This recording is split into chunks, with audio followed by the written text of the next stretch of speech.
am excited to show you the S550. You haven't seen it in a while, and we're getting ready to launch something huge.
So we've been working hard to get this car back to showroom condition. We got some paint chips fixed up. We got some...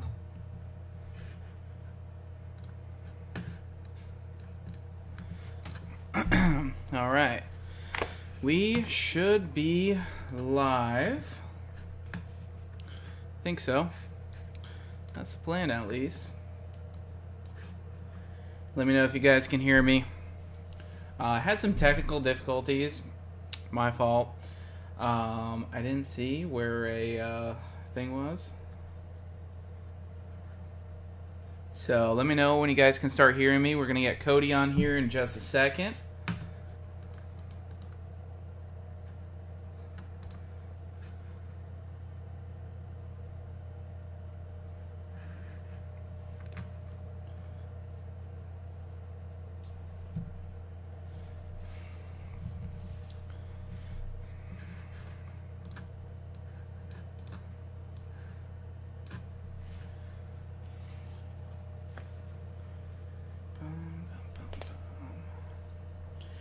Yeah, once you guys can hear me, just let me know, and we'll get started.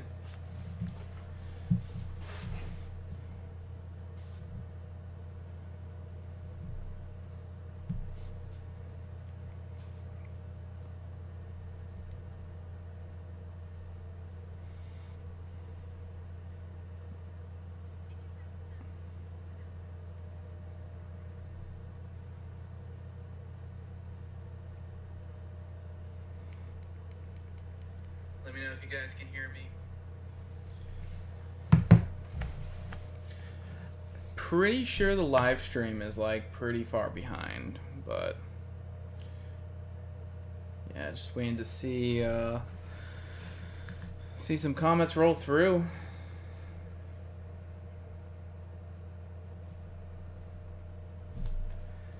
Callie Merck, when's the next video for the 2-valve? I got one lined up, announcing some transmission plans. That will be coming here pretty soon.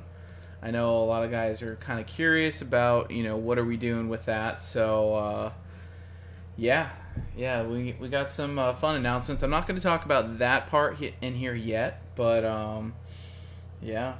Built tough when you're running 8s. That is the plan. I mean...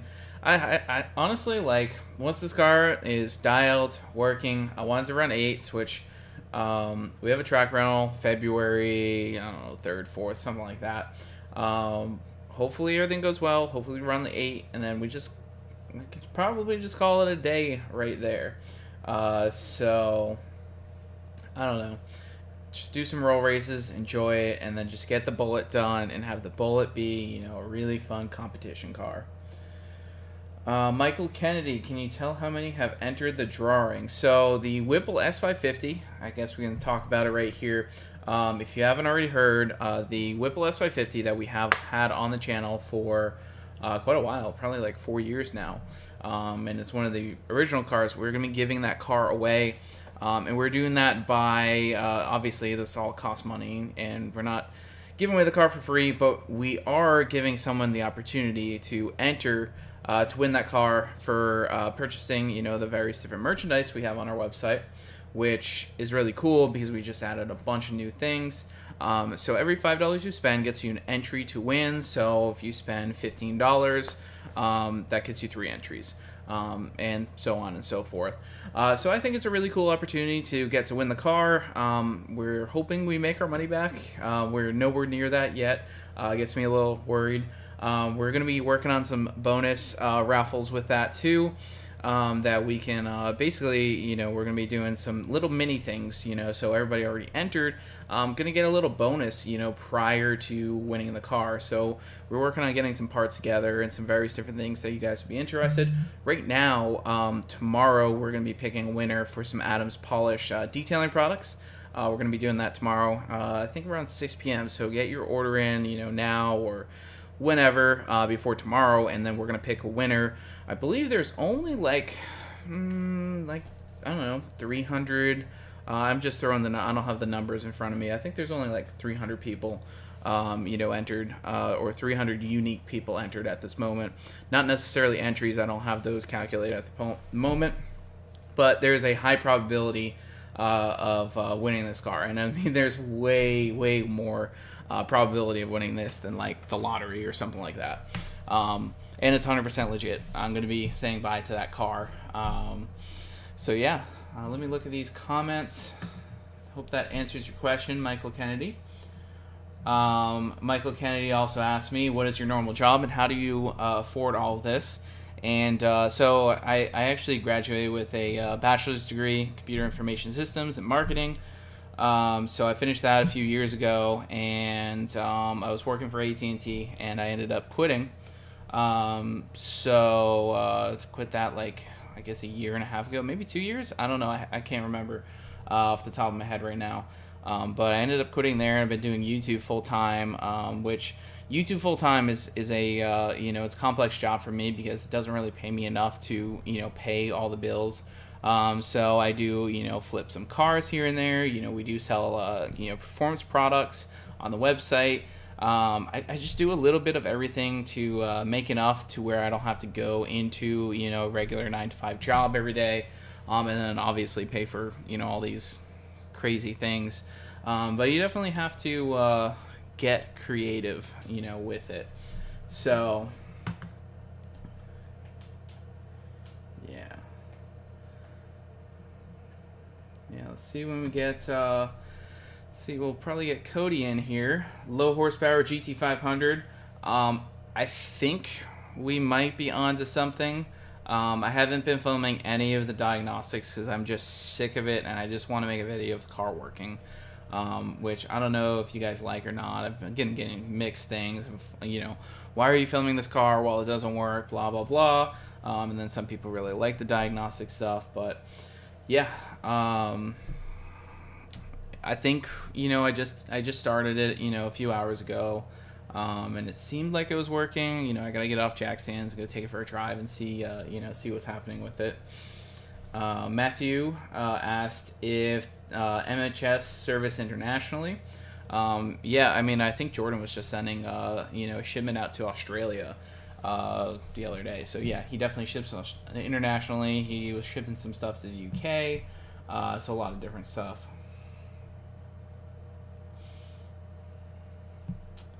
John Byfield. Hey Andrew, why haven't you gotten an adjustable hydraulic clutch solenoid? It would make launching your high-powered Mustang much easier. I've seen these. I don't really like them, and I don't think I need one. Obviously, you guys have seen, you know, me. I really wouldn't like to say attempt to launch my car, but why does that say no data? Hopefully you guys can still hear me. I haven't really tried to launch the car with the new Whipple setup, so we'll get it down track for sure. But the 60 foot really has been a concern of mine recently. So yeah, I guess this channel's junk, but yeah, whatever. Nino Brown. I have some mods coming pretty soon. We're doing some tune, some other thing that we can't talk about.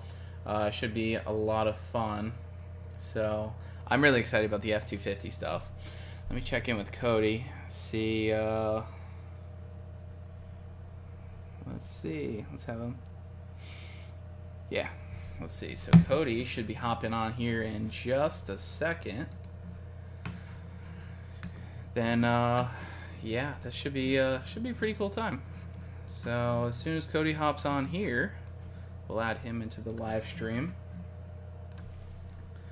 Redman Fox Body ? I don't know if you're referring to our 7-Up edition Fox Body that we have, or getting another one. At this moment, I don't have a plan of adding other projects to the table. We have the 7-Up edition Fox Body. We're working on something with a company to get some parts for the restoration, build series, but that hasn't followed through. I don't know if, maybe Corona kind of held things up. Yeah, we haven't really gotten anything done on it, and it's just been sitting. So, yeah. Let's see. Is Cody in here? Nope, not yet.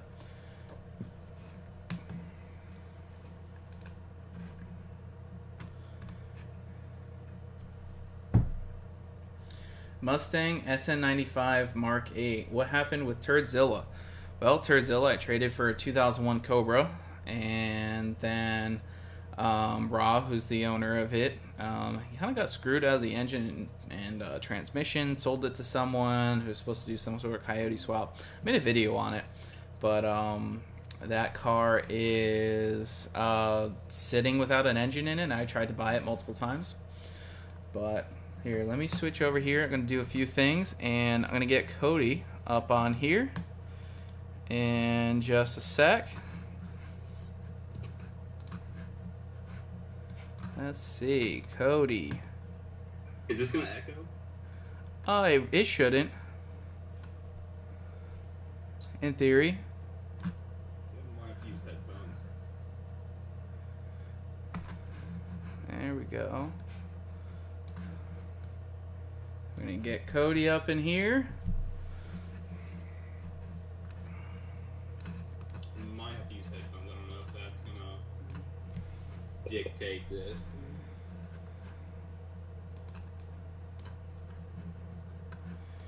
Yeah, here we go. Should be pretty good. Guys, let me know if you can hear Cody.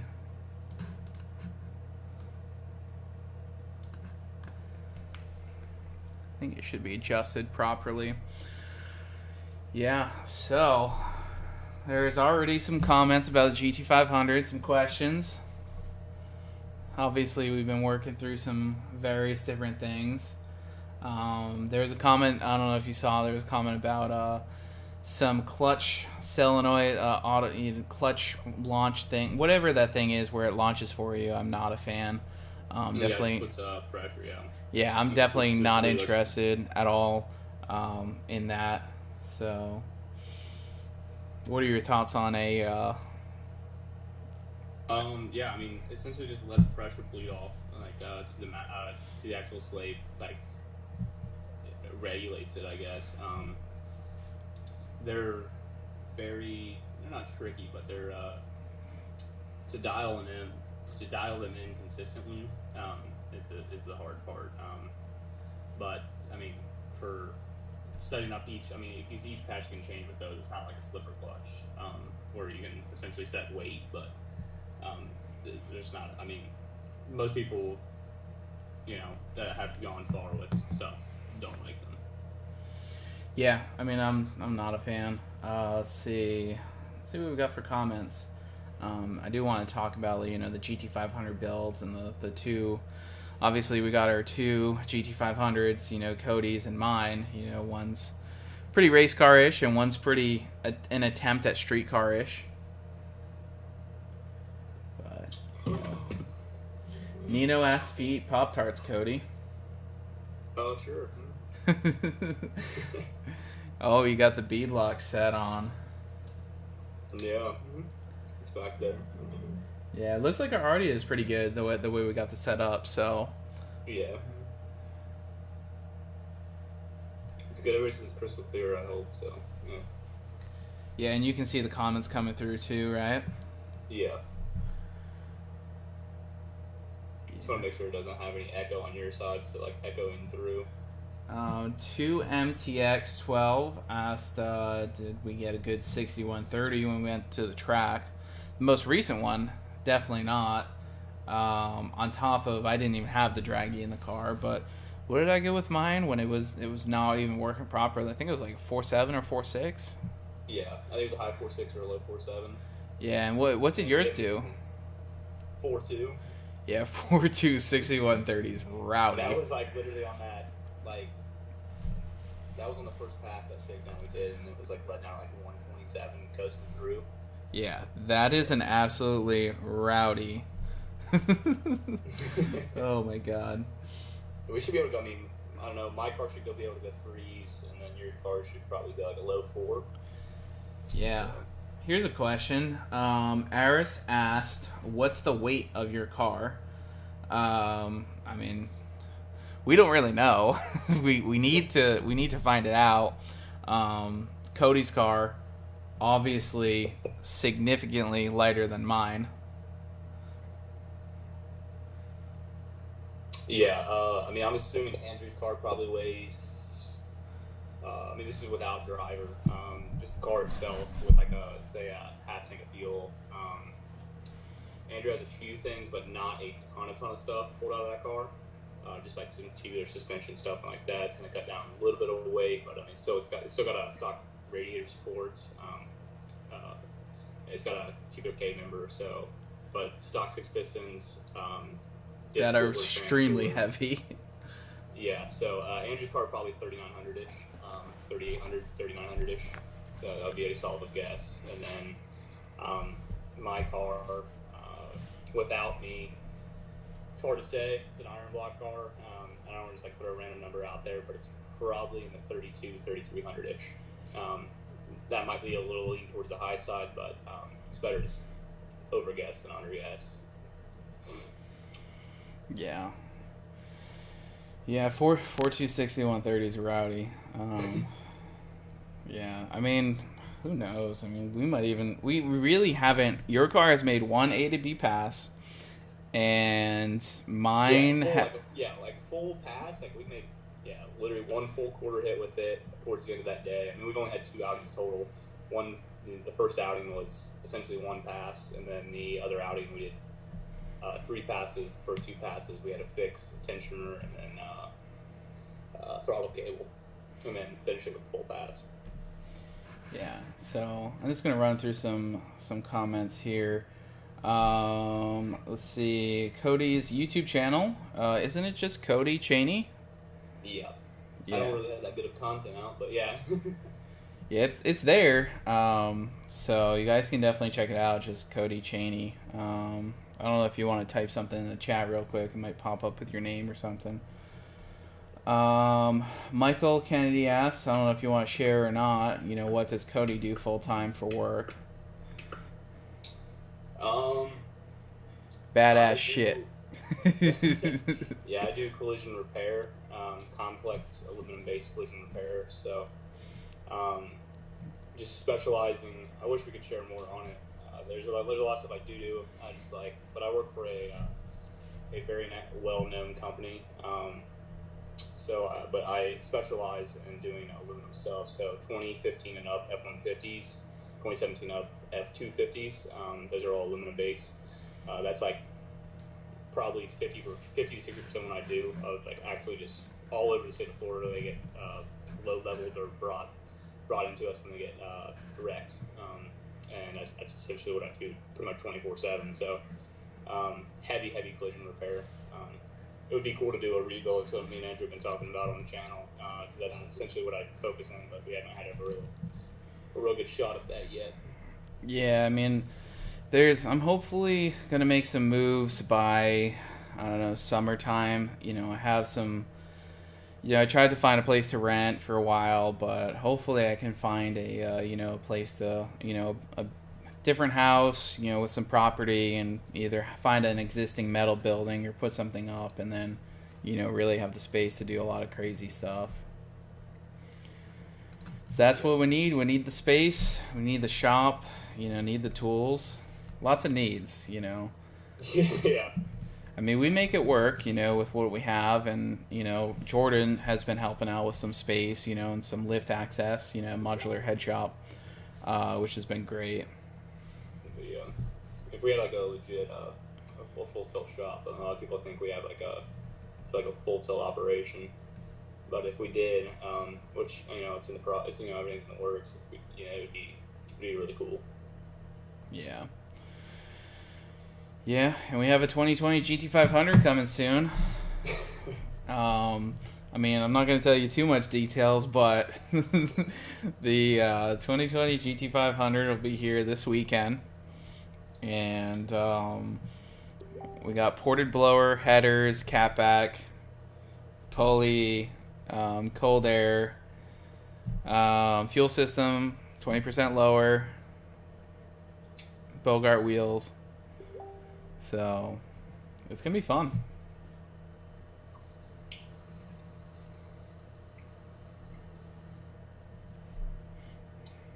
Yeah. We're going to be going fast.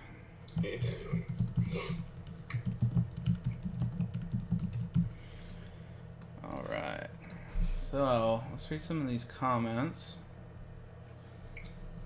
I feel like I don't know if it's like if I'm reading it actively, or if I'm just like, are we like a little bit forward of these comments? And I can't tell. I mean, it looks like they're flowing in like a lot, so it's hard to see where we're at. Yeah, I think the live stream's behind a little bit, which I don't really know if I can actually like fix or anything.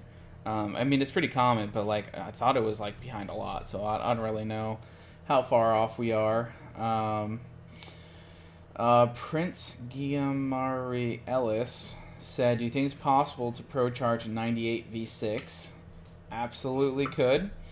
I can't promise you it'll make some big horsepower, but you can probably make I don't know, 270, maybe 300 wheel horsepower.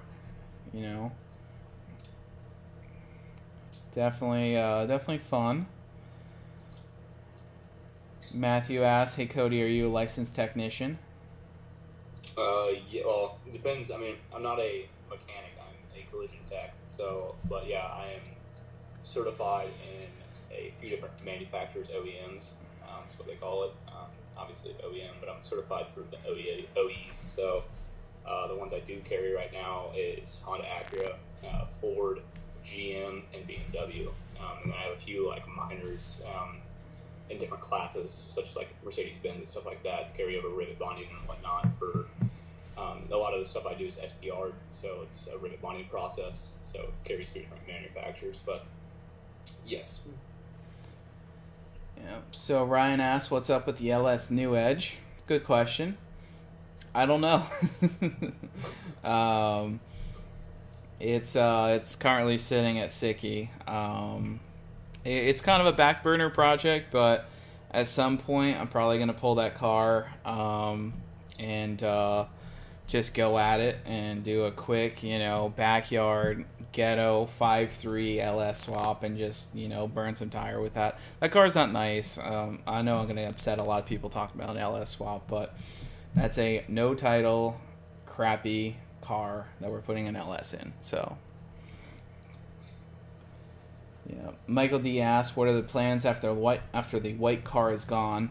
That really depends on like how well this giveaway thing goes. I've tried to been, pretty honest and pretty open with the whole giveaway thing.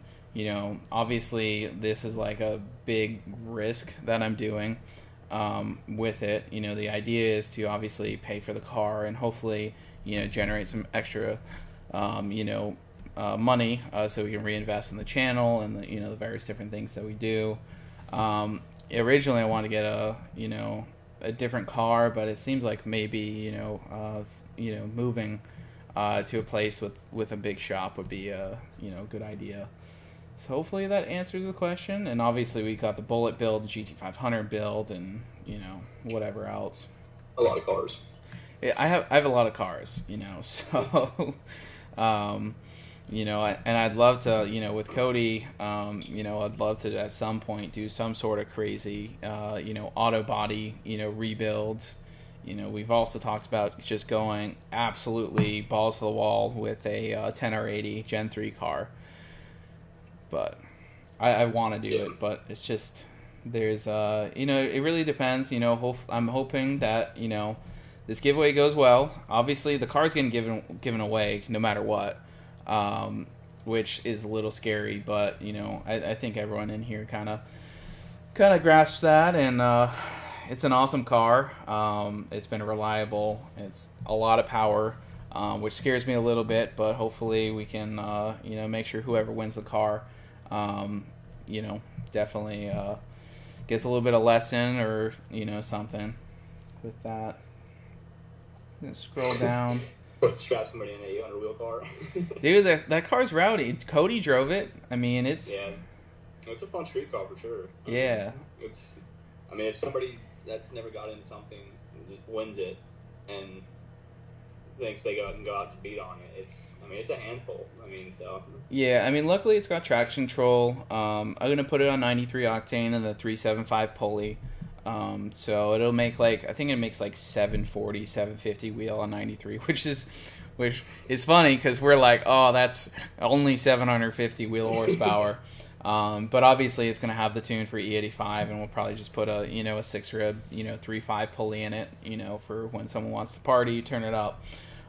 It's been on the 3.5 upper E85 tune for well over a year now, so it's it's pretty good. Oh, this leads into my question here from Todd. Todd said, how much horsepower will a 3rd gen Coyote with a stage 2 Whipple with 3.75 pulley make? Depending on if you're talking about 93 or E85. But you can make 750, 800 wheel horsepower pretty easily on a 93. E85, you can probably make 850, 900 wheel horsepower, depending on how spicy the tune is. We made, what was it, with Don's car, Don's GT350R, which is a little bit different than a Gen 3 Coyote, but also very similar. We made just about 900 wheel horsepower SAE with a 3.625 on E85. So the 3-liter Whipples are pretty rowdy. Scroll through. Collab with Cletus, or it's just a 6. We were trying to make it out to the Christmas tree shindig, but didn't end up making it with that one. Hopefully we can do something, with Cletus at some point. I'm scrolling through. Street Speed 71701. What do you think about that, Cody? Yeah, that car's pretty rowdy. SC601. Yeah, I don't know if he's posted any draggy times with it. I have seen a few of his videos on it, but he says it goes mid 4, 60 130. The only thing I'm I wonder if the car's going to go slower or faster, because I think he just added some more power to it. Mm-hmm. So as we know very well, lots of horsepower on the street makes you go slower, not faster. Yeah. So I'm wondering if he was. Through it, but yeah, I'm wondering if he was at the sweet spot.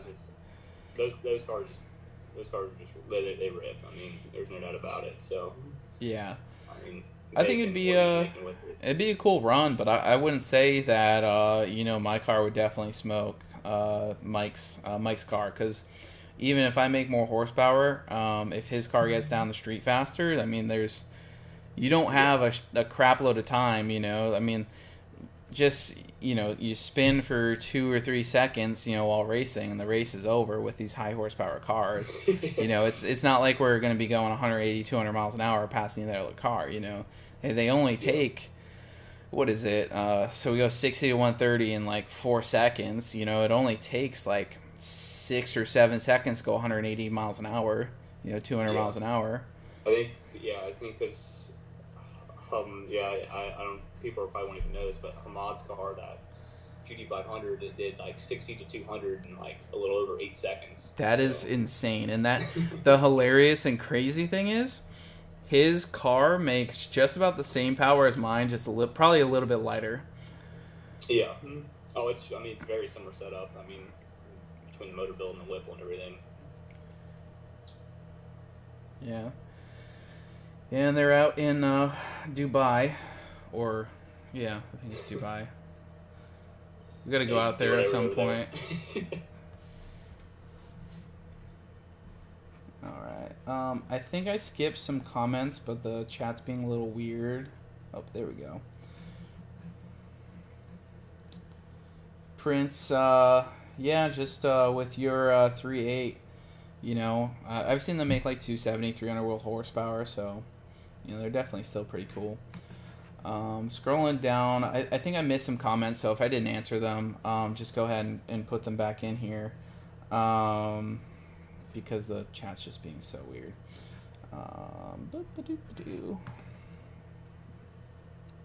Horseplay Motoring asks, what's your favorite YouTube channel to watch on your free time? Cody? He watches Mustang Lifestyle, and that's it. I don't know. Recently, I mean, everybody watches Cletus, right? But I would say he provides really good content. I think as far as build-wise and a variety of things, I think Adam LZ does that pretty well. Yeah. Just because the quality of content's there as well. So, like, actually showing every aspect of a complete build from the fabrication side of things, which is something I really enjoy to watch, like, deeply, just somebody else's opinion and stuff like that. But yeah, for sure. In terms of what I watch, I watch, Cletus. You know, it's funny because I actually know, like, you know, a lot of these different people, so, like, it's a little cool to, you know, watch them and check in on what other guys are doing. But, you know, like, we watch Cletus, Adam's videos, Adam LZ. Taylor Ray puts out some awesome content, just does a lot of stuff himself, which is super cool. Alex SVT has Cobra. He's having a little bit of issues with his Cobra. I'm trying to think of who I'm forgetting. You know, I just scroll through the YouTube thing. yeah. On a non-automotive YouTuber, Ross Creations cracks me up. So, yeah. Nino Brown, whoever wins the S550 will crash it, then back to Cody for collision repair. Let's hope not, because, like, if someone's crashing that car, it's got traction control. Let's make sure we use it, you know. Ugh. Really wrecks that car, dude. I mean, I'm just funny. That'd be bad, but I would definitely get shocked. Would be bad. Think at the brink. Do you think electric cars will ever be as fun as internal combustion engines? I mean, electric cars. I mean, they're eventually we're gonna be us. We're gonna be the old guys who are, you know, still want to use, you know, non-electric motors or engines, and then the new people want to use that. So I don't know. I think eventually it'll be somewhat phased out, but I don't know. You can still have fun in the new electric stuff, but it's just not the same. Yeah. Well, I mean, that whole entire thing is pretty young in the process too. So once they make and develop this stuff, I mean, it's just like, you know, when motor first came out. I mean, everything was, they just gotta give it time.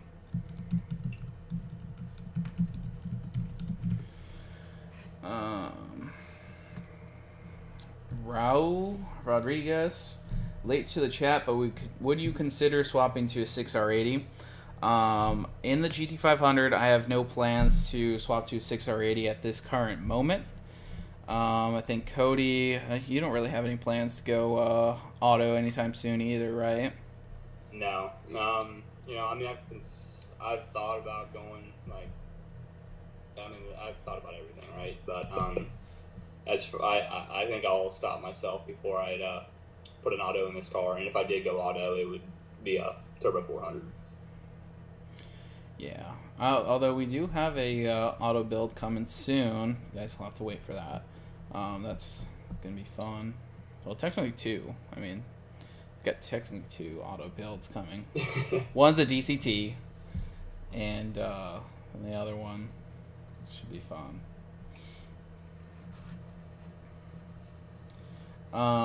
Matthew said you guys should check out V-Tuned.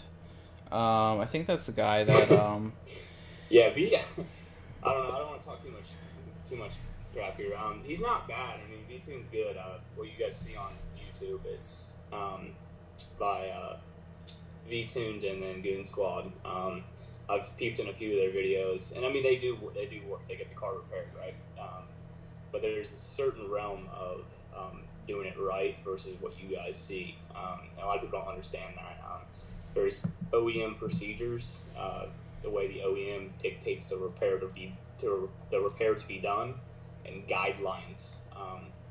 So like when a vehicle comes into us or comes into me, and I am strictly on OEM guidelines. So there's anything, just say a quarter panel replacement, cut it off, put a new one on. There's a 40 to 50 page procedure on even say a Honda Civic, working all the way up to a Porsche 911. So those cars get repaired on two completely different benches to start out with, and the actual what goes in each one of them is completely different. But a lot of people don't understand any of the type of realm of what an actual procedure is. So like seeing somebody actually repair a car to an OEM specification, to where like when you put it back together, anywhere you would look in the car, you could never tell it was repaired. That's the type of rebuild I'm into. Yep. Yeah, I watched the what they build, a Trackhawk, and then that thing was pretty screwed up. Yeah, and they just sectioned that one altogether. I mean, and like what they did, I mean, it's a normal thing. I mean, the collision industry is pretty messed up from all sides of the realm. A lot of people don't have a real idea, but there's a lot of chop shops out there, and a lot of people are just doing whatever they want to do. And it's why the industry has the name it has. But there's a handful of very good shops out there, but I mean, it's an insurance-driven market, so it means literally collision repair shops essentially get breaks, cut the insurance company breaks for work. So it's a direct repair market. So it's just a very it's not a clean cut market on every shape in any way. So that adds a little bit of trickery to it, and that's why you see bad repairs and shady work out there very often than not. Yeah. But yeah, we would like to do a rebuild. I would like to do a rebuild soon, and walk through everybody through the process of that and what goes into it. And not just like a little rebuild. Like I'm talking something that's smoked. Yeah. Street Stangs 242 Mustang Club. Hey Andrew, what got you into Mustangs? Which one was your first? So this, I mean, it could be a longer answer, but basically my dad had some various different, Ford cars, Mustangs, a AC Cobra replica. So it was always, kind of there. And then I wanted a cool car when I was 16. So I looked around at a Subaru, few different Mustangs, ended up deciding on a 2000 Mustang GT, and then that blew the motor, so it got me into that got rod knocked, so it got me into working on cars, and that's pretty much that. Years later, I've owned a lot of Mustangs, probably over 30. I don't know. I don't even know at this point. I've had a lot. Yeah, it's up there for sure. This is a good one. Joshua Beal, what are some 10-speed 5.0 F-150 mods to get down a full-size truck for fun on the street? So, 18 manifold, preferably ported, JLT intake, pumping dyno tune, some high-flow pipes or headers, and you got a 12-second full-size truck. Very easily.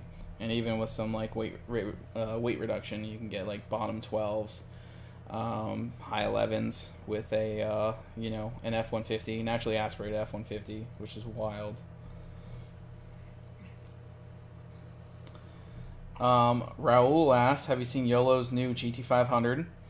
I mean, I think Cody could probably comment better. I think I saw like it's a Whipple GT500, but I really don't keep up with him. Yeah, that was a no time car that was built by Power by the Hour in West Palm. That was then sold to another guy up north. Then Alex bought it from him.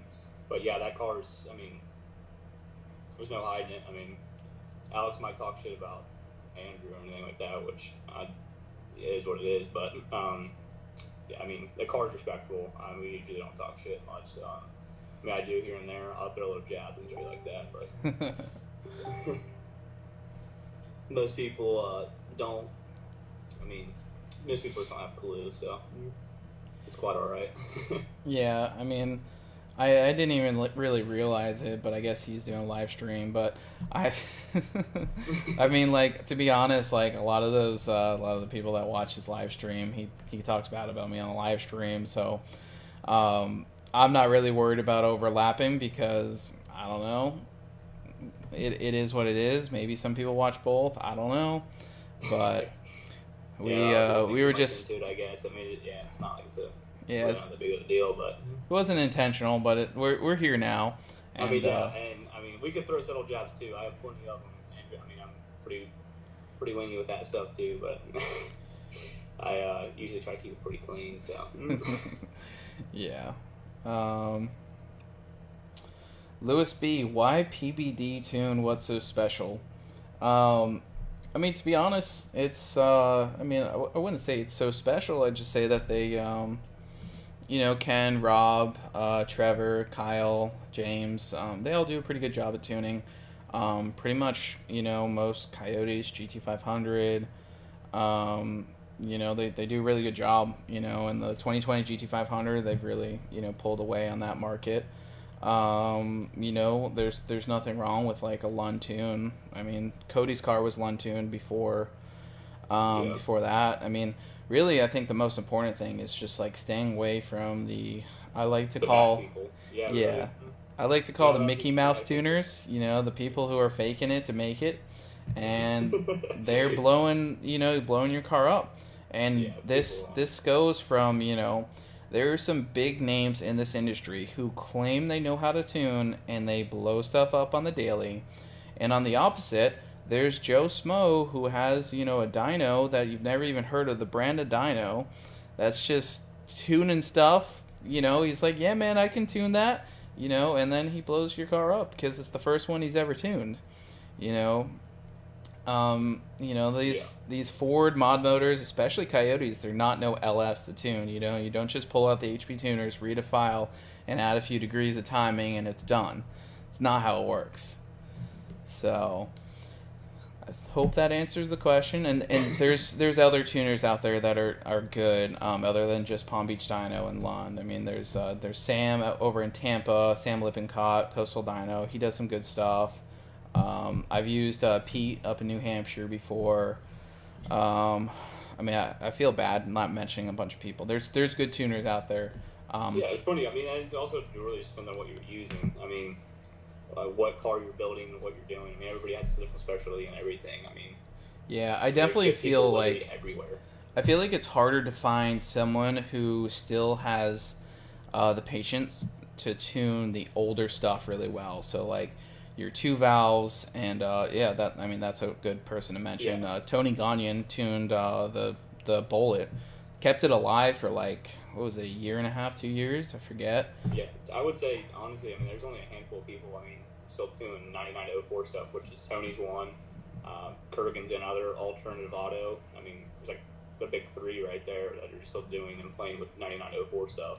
Yeah, I mean, most people, like, I think Palm Beach Dyno does, some, older stuff, but, like, I don't want to speak for them, but I don't think they prefer to do that stuff because the stuff's old, there's old sensors, there's no widebands, there's just, it takes a lot more to tune those cars because there's a lot of different mechanical variables that could be wrong there. So it is hard to find someone who really likes tuning that stuff. So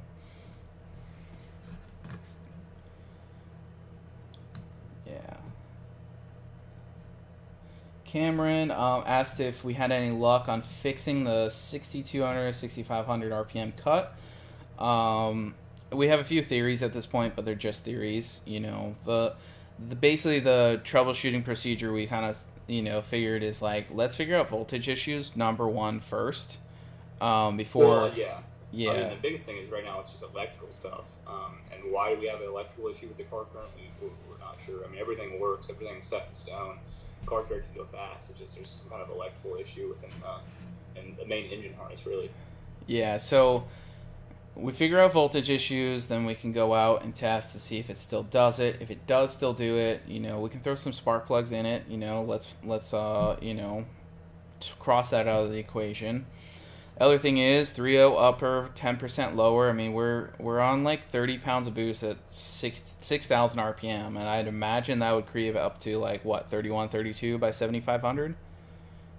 Yeah, I mean, it really depends on how hard it keeps climbing, but yeah, I have a full suspicion that it's going to do that. Sounds about right with the Holy combo too. Yeah, I mean, like it's fully possible. We may be getting to the edge of stock computer. Which I don't really want to hear because I wanted to keep the stock computer in the car. I do plan to like turn the car down. I really don't need nearly 1,400 with a horsepower to do what I want, which is a high 8 and a low 4 second 60 to 130 on the street. So yeah, I mean, I think that should answer that pretty much. Here we go. Let's see. Capcom Mustang Racing. Hey Andrew, I got an 08 5.4 GT500. Got a Trinity and 2.4 upper on the blower. Should I run 10% overdrive in the combo or just run without that and cats and enjoy 700 wheel horsepower? What you think, Cody? What size upper did you say you had? 2.4 upper. 10% lower. Sounds like he wants to party. Yeah. So most tuners, you say he was on UD5 or pump gas. I saw the comment. I don't think it's specified. I'm assuming 93 octane. Yeah. So Lund and PBT are going to tell you the same thing. Once you put a lower in the mix with a 2.4 upper on a Trinity swapped car, it becomes too much boost because you're going to be over 18 psi on a 5.4 car. So some of them will do it with an octane additive, some of them won't because it's already on the edge. So even older start playing with any type of timing or anything like that, they're going to want UD5. So your best bet if it's still on pump gas is go with 2.4 upper. If you're on UD5, then yeah, go with 2.4, 10%. And then free-flowing exhaust is ideal, which means exactly what that means. Yep, exactly. Hopefully that answered the question.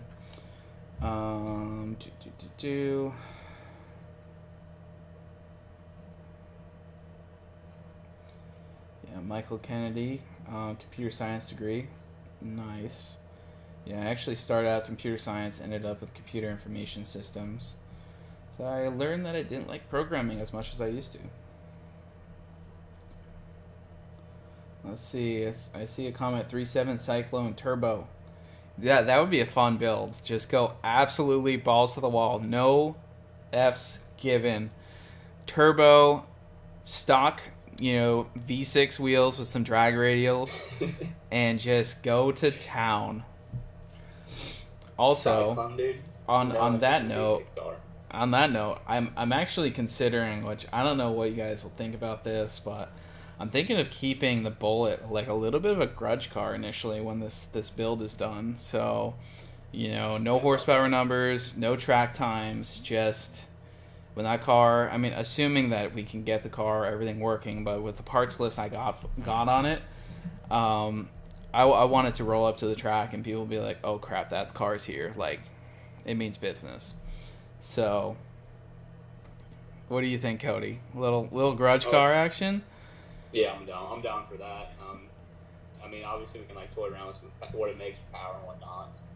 Keep people guessing, but I mean, we can show what it makes sound like wastegate. I mean, I'm not dead. It's gonna be a lot easier too for you to find races and whatnot. Yeah, I mean, whenever I show up somewhere with one of the cars, like there is no like. People already know. I mean, I'm not gonna say I BS people, but like, you know, like if you want to have a little bit of fun, and you show up with a red GT500 white stripes cammed out, and you're me, you know, everyone's gonna be like, oh, this is the car that made 1,300 wheel horsepower. No matter if I even turned it down, ain't nobody racing me unless they think they have a shot at like destroying me, which is only going to be the high horsepower GTRs and Supras and Vipers and stuff like that. So, you know, we got a little bullet action, which may do, you know, some more dig stuff than anything too. Yep. And everybody knows it as it makes, what, 460 wheels, something like that? Yeah, 460 wheel. That's what I made last. No, sorry, 420 wheel. 420. Yeah. 420, blaze it up.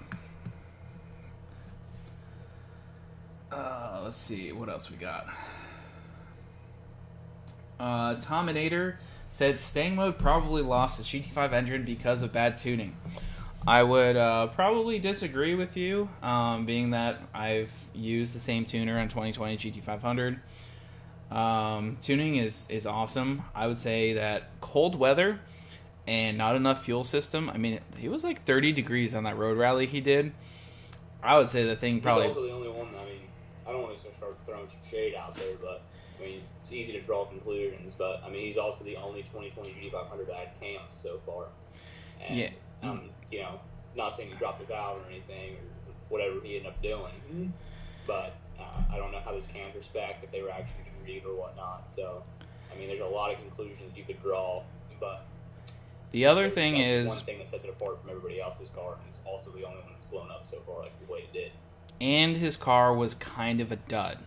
So he did a track rental with Jason and a bunch of other 2020 GT500s. All the cars were exact same mods, exact same tuner, and the only difference was the cams. And, you know, I'm not saying anything bad. I mean, how do you know if, you know, cam upgrades work or not without testing it? They tested on the car, and there hasn't been, like, awesome results. You know, and his car went, I think it was a 9.9, while everyone else was going, like, mid to low 9s. So maybe the car was a dud. Maybe the car had low compression, you know, or maybe it had a ring issue just from the factory. We don't really know, but we do know that the thing catastrophically blew up. And you can't really tell anything from that because every single piece that came out of that is absolutely destroyed. But, I mean, obviously it's getting built by L&M now, and, I mean, the engine's going to be sweet.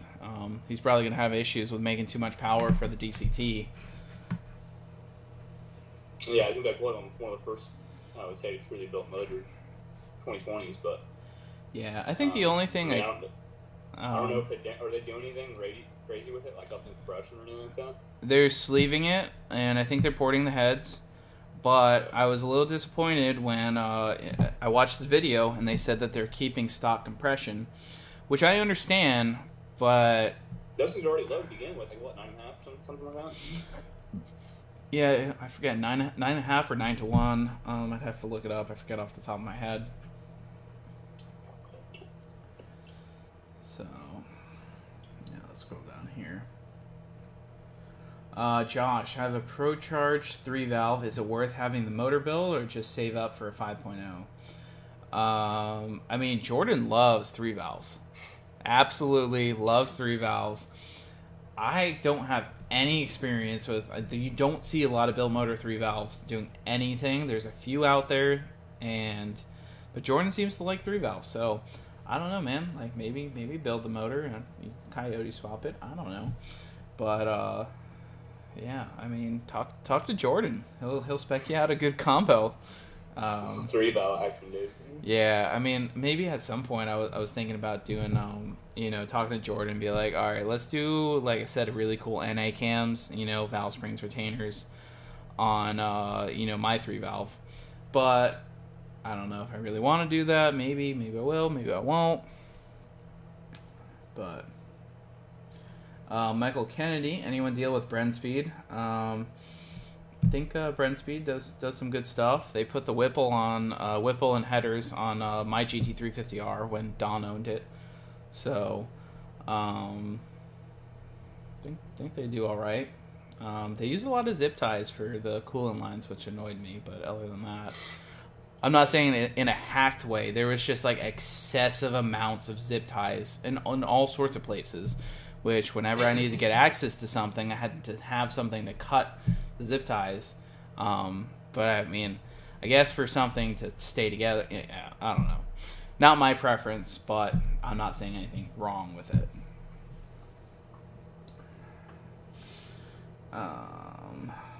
Anthony said, which ones are 2-valve tuners? I would say just, Tony Gagnon is who I use, Tuners Inc. For the Bullet. He's done a fantastic job. I also talked to him about the new Bullet build with the new standalones that I'm using. He said he's going to help me tune it and kind of sit down with me, make a video, kind of learning the standalone, controllers with it. And so he's going to tune it, but also tune it with me so I know how to use it. Just like Cody, I feel like this is like really confusing for some people that, when we went to Palm Beach Dyno and Ken tuned your car with the Holly, and then people were like, oh, why does Cody have the laptop out? Why is he tuning it now? Yeah. I mean, the car's still on Ken's base file from PBD. But with Holly, everything's live. It's not like HP Tuners SCT, like obviously like a Copperhead ECU and you find a Coyote or something like that. It's where you have to actually have access to it. Nothing's locked. You can literally get in and adjust anything you want. So when we just get on the dyno and checking parameters and everything like that, it's all in the same interface through Holly. So it's a very user friendly, obviously set up to do. It's why they have it set up the way it's set up. It's, for making ease of use. So anybody can make tweaks, and that's exactly what we were doing on the dyno, just making little stuff like that and seeing what it liked and what it didn't like. But getting the info with the car mostly. That's the biggest thing. A fresh setup. Yeah. So we got the Ghost Tiger. So what do you think about the the aluminum block 5.4 GT500 block? Oh my god, I said block 3 times, whatever. I heard it could swap easy with my 05 Mustang GT. I'm not really sure exactly what you mean. If you mean like swapping the motor in there with the supercharger and everything, it could definitely be done if you transfer everything over. If you're just talking about the block, I guess, you could use a 5.4. I just don't know why you would. The 4.6 3-valve aluminum block is actually one of the most strong, one of the strongest blocks there is. So, not really quite sure there. Lewis B. Says, seems like you're hung by the balls with PBD. Honestly, it's just, they don't pay me to, like, talk about their tunes or anything. Literally, I've just had a fantastic experience with, Ken and Rob. And Rob's super cool. Text him, he answers me. He's a good friend of mine. Ken helps me out a lot. Especially, with this recent trip, I went down there. I wasn't going to go, and Ken was like, you know what, bring it down. We'll try to fix it, and we'll go to, put the car on the dyno, try to figure some things out, and go to the track. So Ken's been really awesome and helpful and supportive. And on top of that, on top of all the support and everything, the tuning is always on point. We have a GT350R stock motor making 900 wheel horsepower, 20,000 miles on it. We have the Whipple S550, 65,000 miles on it. It's been making 850 wheel horsepower for like 2 years, I think it's like 2 years now. There's clearly some good tuning going on there, and I also sell their tuning, via the website, or I help out a lot of my local friends with data logging and selling them the tunes. Every time I put a PBD tune on a car, it's just always right. So that's like kind of the key. I can sell their tuning to anyone, and it's always right. But like I said, there's other tuners out there. I'd rather see someone go with, like Lund rather than some Mickey Mouse tuner. But yeah. Yeah, I don't know. I think people just I think the people just want to see hate there. I don't know why, but Yeah, there's always like whenever I talk about Palm Beach Dyno, they're like, oh, Lund's so much better, and like honestly, like they're two of the best tuners out there. So yeah, it's so good. I mean, yeah, it's like they just want to see hate between the two of them really than anything. Like Lund's tunes extremely fast 1080 cars. I mean, it's known, right? BVD does really good stuff with 2020 GT500 stuff. Like, I don't know, all around everybody does the same thing, but it's just people just want to see hate between the two. That's literally all they want to see, you know. Yeah. Matthew said, have you guys ever had to chase false knock? Does it really rob power when it occurs? So one of the most important things is data logging, and you can actually tell. Chase the problem with the 350R, right? Yeah, I had false knock with that. Honestly, I don't know how we ended up fixing. So I ended up doing injectors in E85 so I could mess around with that. I remember there was a solution though. Oh yeah, you know what? So I had some false knock, and it was weird, but you know we ended up doing the E85, and then I actually put it back on 93, and we ended up figuring out that there was a torque limiter thing. Basically, you would hit it, and then the next gear, it would pull the timing out to reduce the amount of torque. So that was my issue, but false knock is super annoying. E85 fixes it because you can desensitize the knock sensor, so it's not pulling out all the timing if there is, you know, a little bit of false knock or a lot of bit of false knock. Sometimes there's like 9 degrees of false knock positive. I can promise you, if you have 9 degrees of knock, and if it's real, you are not having an engine that works. So, so yeah, really data logging is the best place, you know, and making sure, you know, you don't have exhaust hitting the car, you know, either while, you know, just running or when it shifts, the engine shifts. Make sure the exhaust isn't touching the body. Make sure there's no loose, you know, sensors, connectors, anything that shakes around. In the engine bay, metal on metal, you know, just anything can cause issues. Even the cold air intake, if it bashes against something, it can cause false knock. Let's see, what else we got? AC469 said the stream is low energy. What the hell, Cody? It's all your fault. What do you mean low energy? What does that mean? I don't know. Like not a lot of people like hopping around talking shit? I don't know. I mean, like, maybe we just start calling people out. Start talking some shit, huh? Oh, I love it. Nino Brown, as a collision repairman, what's a good car for safety? That's very tricky. I don't know. Anything that's a 5-star crash rating? I mean, that's why everything's crash rated, so. But, I don't know if you just want the best safety in cars. I mean, Subaru has the best safety in cars, but and really in hindsight. But let's talk about the F-150. Did you see Dorian's crash? Yeah. That thing held up like a champ. Yeah, I think smoked. It was pretty. I mean, that's what I want to do. I want to do something like that, though, dude. Something just gone, dude. I mean, that car needed that car needed everything: complete bed assembly, complete cap assembly, complete frame, essentially. So, but yeah, that thing was gone.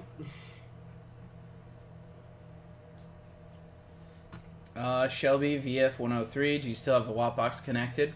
I do have the watt box connected in the car. I did verify settings were still good and working. Still not ruling it out as a possibility of maybe causing some sort of RPM cutout issue. Excuse me. But I've never had an issue before. But once we figure out voltage, confirm that that's good, we'll move on to the next step of diagnosing things. Just gotta check some things off the list, basically. I mean, there really isn't much. It's just tackle one thing at a time, and go on to the next, and then just get it back on track. Really, I mean, just get it actually A to B. Car needs to go. That's what the big goal with the car is. Here's a good question. What's up with the N-Gauge? So have you heard about N-Gauge? Yeah, the company. Emotion. The company go under, or did the? So I guess they were having supply issues, and they basically just were like, "All right, we're done. Starting like tomorrow, we're not making any more N gauges." And everyone's like, "What?" Pretty crazy. I don't really know any backstory. I don't know any drama. I don't know any inside info. There's got to be some kind of something there other than that, because like I couldn't imagine how much money that brought in for that company. I mean, it has. I mean, no matter what company it would be, that would be like the market would be unbelievable, because I mean, no competition really. Yeah, it has to be a lot, and I mean, considering they had two people they were licensing it out to, and I think they might even license it out to some sort of diesel stuff that I saw. I don't know what it is, but HP Tuners and Lawn, they both paid a license that N-Gage out, and I mean, both of them sell a crap load of units. I mean, like, it's crazy to think how many N-Gages are out there, and I mean, I sold a crap load of them. Everyone sold a crap load of these things. So it's wild to think that it's just done.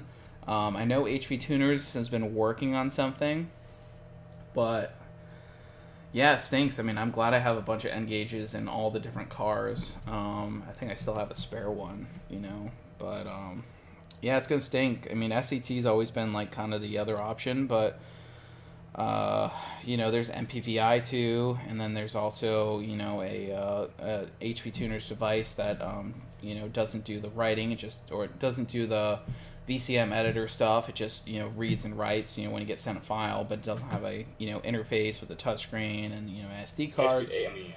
HP Tuners is the easiest to use. It's most user friendly in my opinion, especially for somebody that doesn't know what they're doing. To work with the handheld.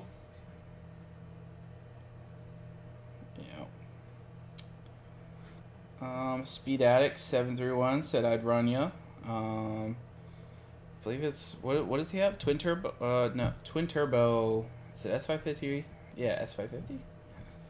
I think so. If I'm thinking of the right one. Yeah, I've heard the name before. I believe I might be messing it up, but I believe you hang out with Xander a lot. Yeah, sounds right. Sounds about right. Yeah. Cobra Man, Stang Mode blew it up on purpose for views. I can guarantee you that he did not do that, because that is not a cheap engine to do that with. $25,000 mistake for views. Yeah, I mean, like, no. No. That is not cheap. He's obviously got some, a good, sponsorship arrangement set up with L&M, but it's not free. I mean, like, he's still paying, I don't know, 10, 20 grand to get this thing back together. Yeah. I mean, literally almost every component in that engine was trashed. Gone, yeah. Including the intercooler. Like, the Whipple intercooler, trashed. Like, I can guarantee you that was not on purpose. Kyle SVT, what is up, dude? 2M TX12, can't wait for this turbo build. Bolt's gonna be rowdy. Nino Brown, enough with cars. Let's talk about women, Cody. Women? Yeah, let's not do that. Cody's a player. Oh man.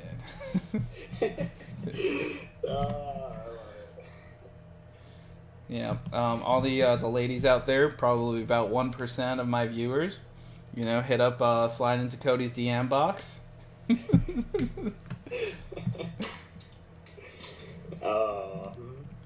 Yeah. Daniel said, what gears are you running? 331. And that is correct. I feel like that's like a number one asked question, I feel like. Yeah, what gear is in that car? I think 373 might be an option, but like might also not be an option. Yeah.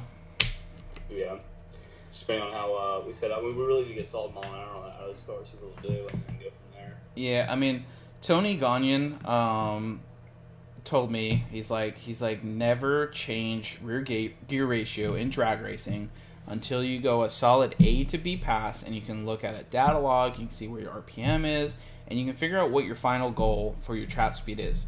Never just throw a gear in there. You know, your tire size matters, your power, where you make power.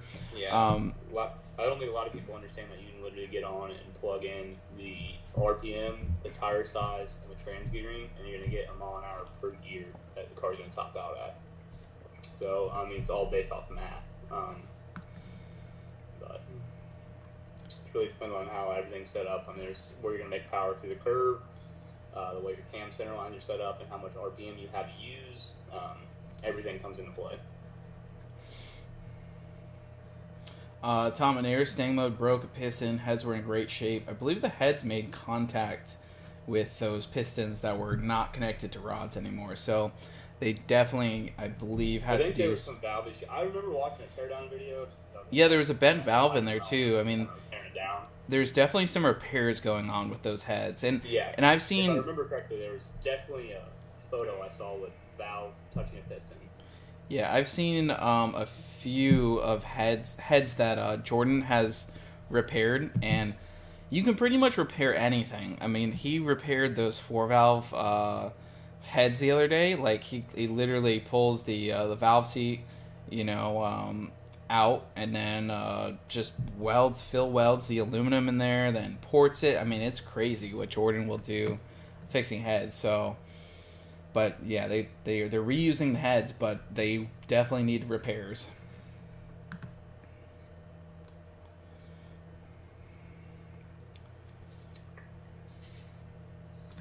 I have to get my phone charger. I only have like 5%. Big oof. Big oof.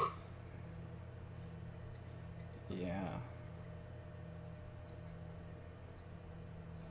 Trying to scroll through these comments. B Lightning, do you still run just pump E85? Absolutely. Yeah, I mean, we have some pretty good pump E85, pretty much test out at 85%. I mean, I'm running a lot of boost, but timing is still pretty conservative. We see a peak of 22.5 degrees. And some people might be like, oh, wow, that's a lot. Or some people might be like, that's not a lot. Typically, around 21 degrees is usually your happy spot. And then anything additional there, you can add some timing in, see if it picks up or not. That's where we found that my car was, happiest.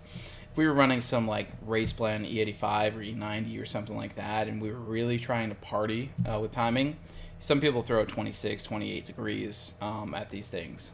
But that's not what we're doing.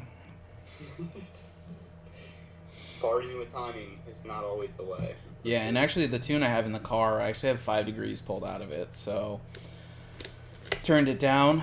The pulley that's on it at this current moment is turned down too, so we probably only make 1,200 something wheel horsepower. Only 1298. Yeah. Yeah, let's see. Yeah, I think I missed some comments. The chat's being a little weird, so if I missed your comment, go ahead and, comment it down. Comment it again. I'm gonna grab a charger quick. Be back in like 30 seconds. Yep.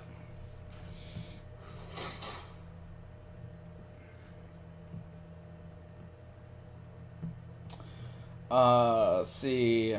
Do you think you can do 175 in fourth? My GT500. What's my calculator? 190 in fourth? I don't even remember. Yeah, it goes like 185, 190 in fourth here, maybe even 200. I don't even know. So yeah, we can definitely go 175. Slow 2-valve 52 going full gutted race mode on the 2-valve or keeping interior. So 2-valve is keeping AC, keeping power steering, probably do some Kirkies or similar, rear seat delete. Keeping it full interior is still going to have a radio, I think. Yeah. Not going too crazy on like the gut, at least at first. You can always change that later. So... Let's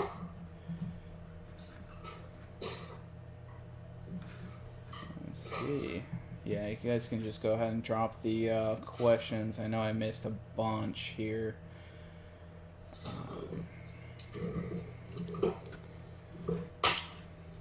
Now, I do want to say, I'll interrupt us just for a second. If you guys haven't already heard, every $5 you spend on the Mustang Lifestyle website gets you an entry to win. If you have not already entered, I actually just ordered all of the merchandise. I spent a lot of money on ordering all this stuff, so it should be in next week, and we'll be shipping orders next week.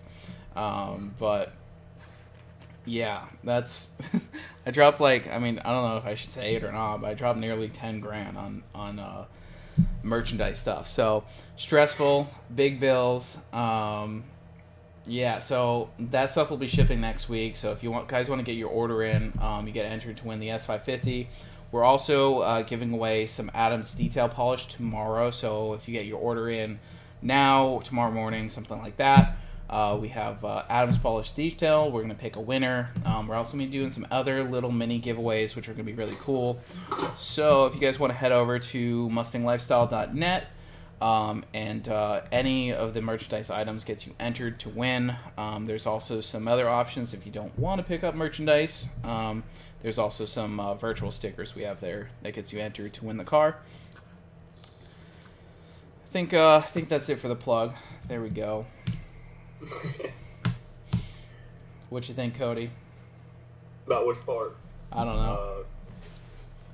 Ready to go fast, I can tell you that. Yeah. By the time you get back out there. Chris Jones, Cooks or American Racing headers for 2013 GT500. I don't think you can go wrong with either or. They're both pretty good headers. Yeah. If I had to pick, I'd say American Racing, though. But just because what I've dealt with on either one, I think American Racing, they're both very, very, very good quality. They're top of the line for fun, in my opinion, for GT500 stuff. But I feel like the American Racing is just a little bit better. Yeah. Yeah, just stay away from the China headers, the 2Ms, the Speed Daddies. You know, I'm not saying I would never use Speed Daddies, but I would never use Speed Daddies on a car that's like a daily driver or like a nice build. You know, if we were doing a build series and we wanted to build, let's just say we wanted a Gen 3 Coyote and we wanted to build in like 2 days, see if we can go like 10s NA.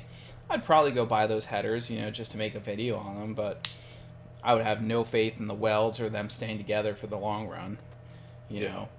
So I think purchasing some quality products, especially, try to support American-made products as best you can, too.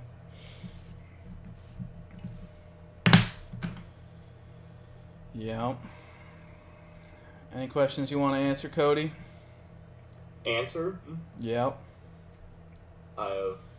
The problem is my laptop. It's a little tricky, so I'm just waiting for you to fire them off at me. That was what I'm waiting on here. Yeah, you guys should both come to Holly Fest in Bowling Green, Kentucky next fall. That'd be a cool one to go to. Oh, the Holly event for Ford? Yeah. Yeah, and I think like this past year they had an MRA final there as well, the same weekend. Yeah, this is a public service announcement for the 90 or 95 people that are out there. If you have a 2-car trailer that you have in the Florida area and you want to rent or let me borrow, I would not be opposed to using it so we could roll up with 2,000 plus wheel horsepower GT500s. At some point, yes, I will buy a 2-car trailer. Just right now, it's not even just buying one, but I just don't have the space to keep another trailer. That's the biggest thing, is running out of space. Yeah. So if there's anybody out there that's watching this right now or later, just let me know. It would be very convenient because then, Cody and I can tag team the drive, switch off, and then we can bring the 2 cars, in one. I got the diesel to pull it. We'll give you a shout out, some merchandise. Just throwing it out there. Like we got, I don't even know what's got me with. I have like 7 events on schedule so far, and we have SCT coming up, which is going to be a rental the day before. Yeah, I don't That's even. pretty local though. Okay, let's talk about this. So, Streetcar Takeover is coming up. We got a track rental right before that. I think it's February 3rd or something like that. And no, I think the 5th and 6th is SCT, and then we're doing a rental on the 4th. So like, we're gonna rent the track the day before the event. yeah, so that's going on. I haven't signed up for a class, and I don't know if I'm going to. What do you think about this? Cody probably wants me to sign up for a class. I just want to go and run an 8 at the track rental and call it a day.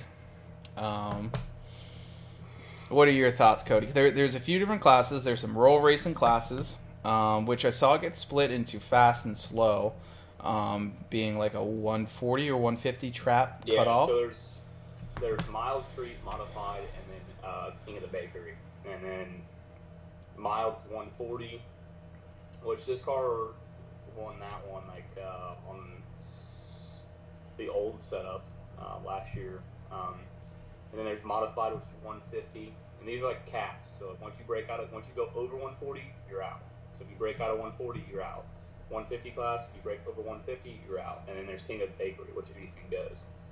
So we're in both me and Andrew's cars were in a very oddball realm, because people don't understand that we can't go. I mean, we can pull a ton of power. I mean, I don't even think we can pull enough power. I mean, we can tricky pull enough power out of it. Like my car specifically, you can tricky pull enough power out to go trap under 150. Andrew's car, we could put a ton of weight in it, put it on like a 375, and it'd be like a 150 car.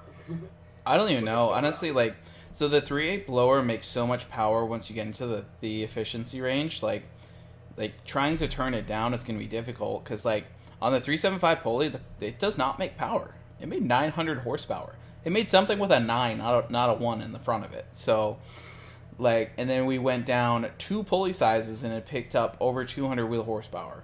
So it's really hard to turn it down. We could probably turn it down to like 1100-ish horsepower is probably, Yeah.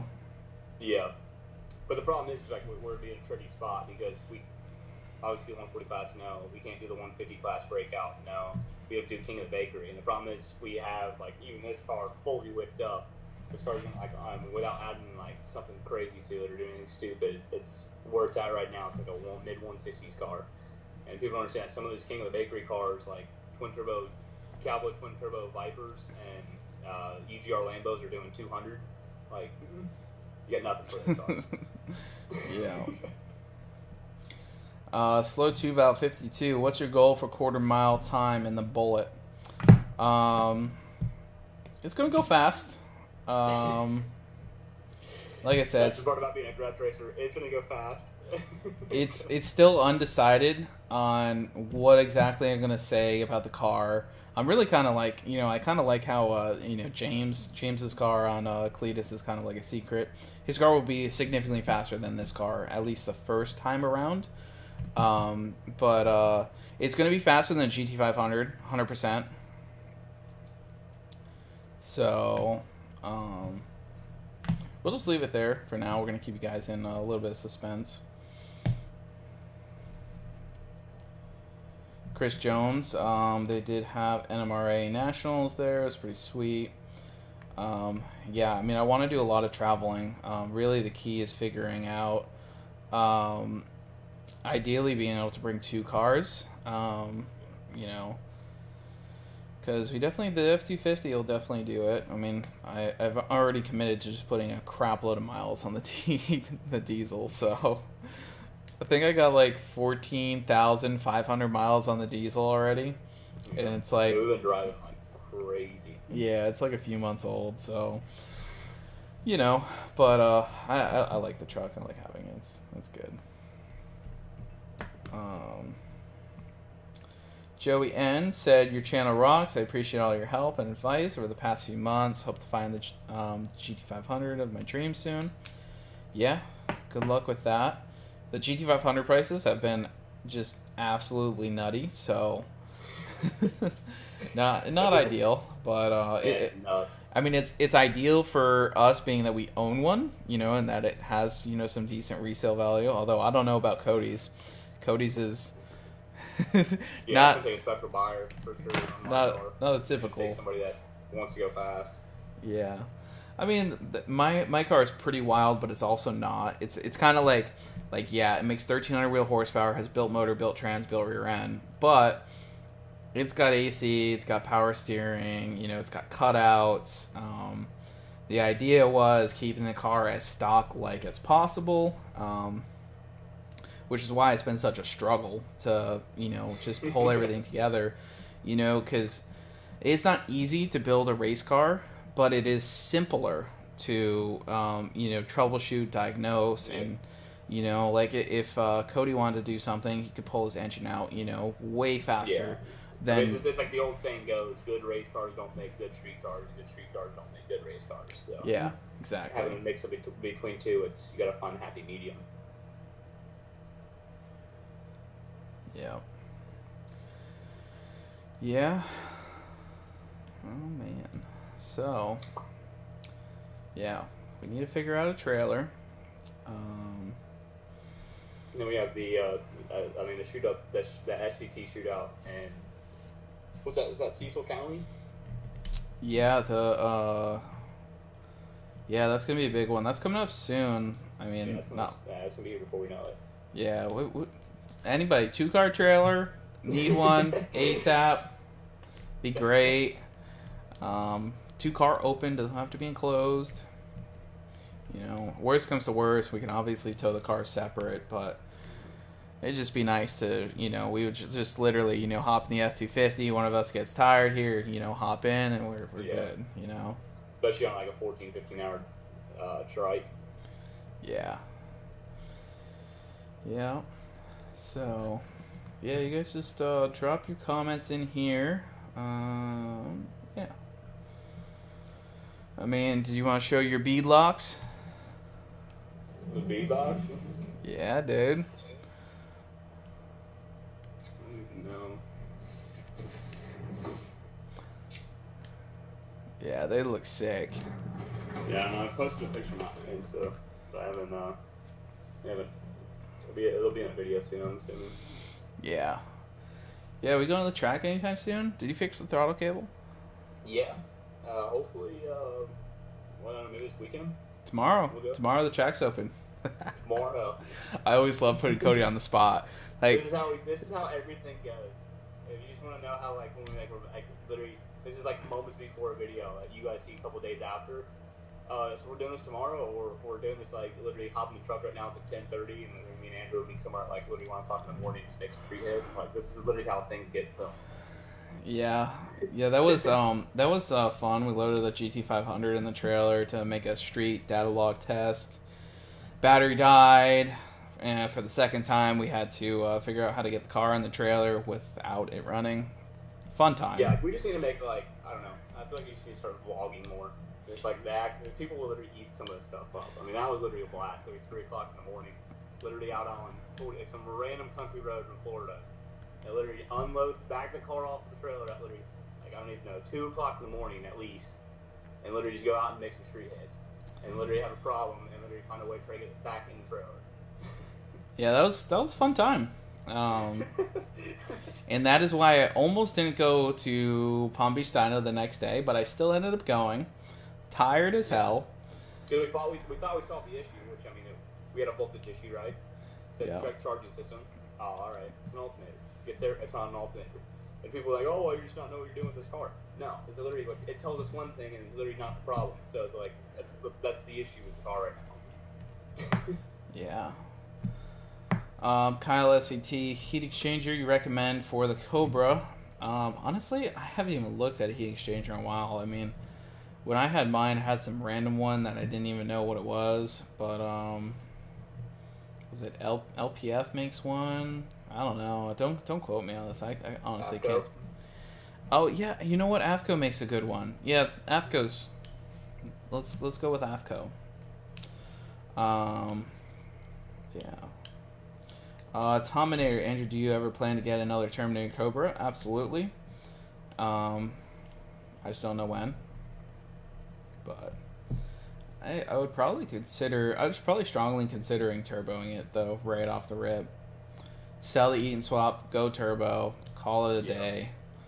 Cause I've done all the blower stuff. I mean, That's what my good friend has. Is a twin turbo, built motor twin turbo TV6. Obviously TV6, but that car's rowdy. Even on pump gas, the car trapped like 143 on pump gas. The car was nasty. Project Bite the Bullet. What exactly are you doing with the Bullet? I have the same setup you have, but with huge weight reduction and a Terminator bottom end. I've made over 500 and still didn't get a 10.9 yet. So there's one key ingredient, and the reason why there's two key ingredients as to why that car went fast. One, it's got some decent suspension on it, and a tire. Everything really just works well with it, and it doesn't make a lot of power. Two, I gave no fucks about that transmission. Just straight up, did not care about that transmission. I no lift shifted it. It grinded. Just that's the key. And I gave not, like, I did not have a care in the world. I launched the car at 5,200 RPM on the two-step, and just gave, like, I didn't care if it blew up, and it lasted a long time. So that's like one key ingredient to go fast, is just not caring about what the damage you can do. Very different on the GT500, because I'm very, very careful with that, because it costs a lot of money. The Bullet, I mean, the new setup's going to be a lot more caring, but it's going to be, you know, all the right parts. Where the Bullet was like, I don't know if the rear end's going to snap at any point. I don't know if the drive shaft is going to break. I don't know if the transmission is just going to break. You know, I don't know if the motor was going to chuck a rod through the side. You know, but I just full sent, just not caring if I broke anything on the car, because, you know, a rear end is $200, a transmission is a few $100, and an engine is a few $100. So it didn't really matter to me, because if I broke any one of the major components in the car, it was not expensive to fix. Full send. That's it.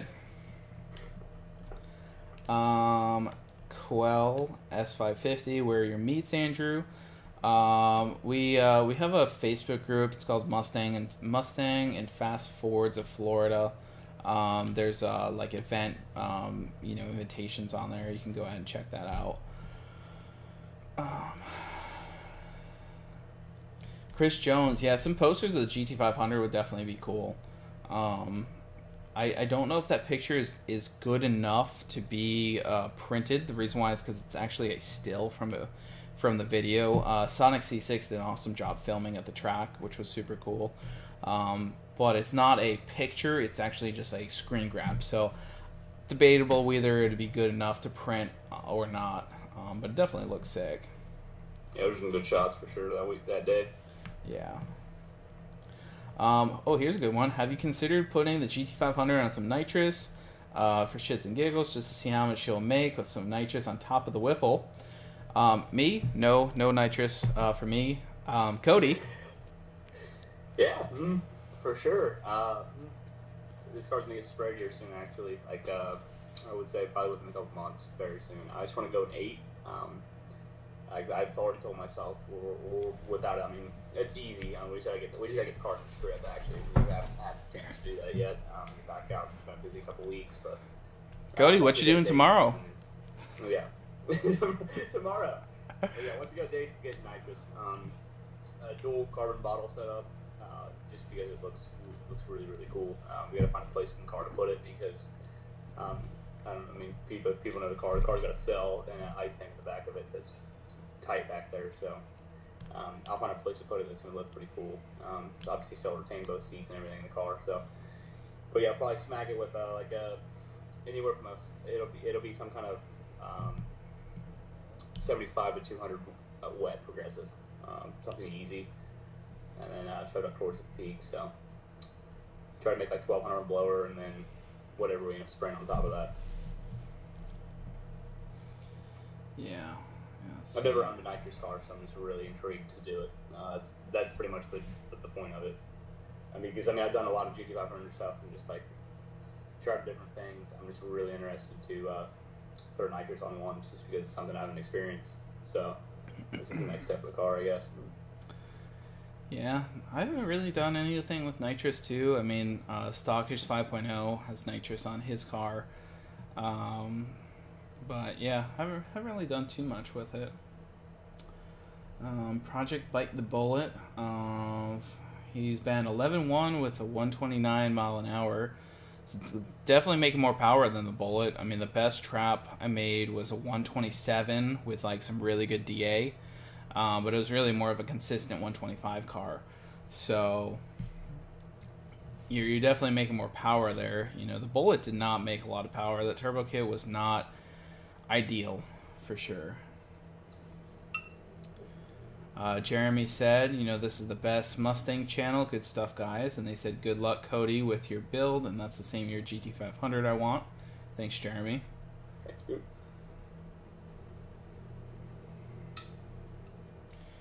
Yeah, Cody, so we going to the track tomorrow? This is how things arise. Getting put on the spot. Tomorrow's Wednesday too. I don't know, we might have to shoot for Friday. Friday I think would be a solid night. Yeah. Yep. Are you using billet tensioners on the Bullet build or modifying the stocks? Honestly, I don't really know. What Jordan is just giving full reign. I told him I want to make good amount of power with it. Don't want to spend quite as much as the GT500. Which luckily the 2-valve has half the amount of valves, half the amount of lash adjusters, half the amount of cams, so it cuts down some cost a bit, and less half the amount of timing chains and tensioners there are. So 2-valve is significantly cheaper to build for sure. Mm-hmm. But I've kind of just given Jordan full reign on. I got the tech skid block, I got the cams. And then we're doing ported PI heads, mostly just because, you know, we could do some trick flows, but really just want to see what we can do with a ported PI head, you know, really show off Jordan's work, you know, with, you know, the PI heads, you know, because anyone can just buy, you know, the trick flow heads, and he has a good program for the trick flow heads, but, you know, seeing what he can do, you know, head work is really his specialty, so I think we'll be able to go fast and, you know, do a lot of cool stuff with it. Next giveaway should be a built 3-valve done by Jordan from Modular Head Shop. That build series would be great content. I'd love to do a 3-valve. I mean, I hope that like one day the budget on the channel just allows for us to just do whatever. Free reign. So literally like we hire Cody, he quits his job, and then we just build crazy stuff all day long. Yeah. So like constantly at the track, like track rentals once a week. Taking a car and literally sending it to the moon just because we can. Like what we do now, but I mean, just doing it 24/7. That would be ideal. Yeah. I mean, actually, like, I'm talking solid builds all the way around. Like what people want to see, like go a lot right now. Pick up a 2021 Mustang GT and literally take it off. Literally take it straight to the shop. Drop motor trans out of it. Make a turbo kit for it. Put it on. Literally just absolute kill on stock motor, stock trans, and literally take the track to it runs. Exactly. So bust off an 8-second pass, stock motor, stock trans car. That's like gold. Always boost GT500. Have you figured out the RPM cutout yet? Working on it. I think we have a breakthrough on the voltage issue. I got the car on jack stand, so tomorrow I'll have to take it for a drive and see how it's going. Next video, Cody nitrous build. No, next video with Cody's car, we need to go 8s. Yeah. And 3 videos, like the dyno video, first track video, second track video, and then one more. 8s would be ideal. Yeah, I mean, there's just so much stuff that goes into making a high horsepower stick car go down track. But I think it's nuts. I think we finally got like close with your car. I mean, the only issue we had with yours last time out, you know, besides the tensioner, we fixed the tensioner with putting a better tensioner in it, and then the throttle cable. So yeah, the car has no issues really. I mean, the car just works. It's been sitting here for like essentially I don't know, a week or two. It hasn't even moved, but it just works. So yeah, and we do have a 275 upper. Yeah, so like the car makes like 20. I don't even know. I mean, depends on how far we run it out. We've seen I've seen on the same pulley combo and good air, really good air. I've seen 30.5 psi already on a 325/15.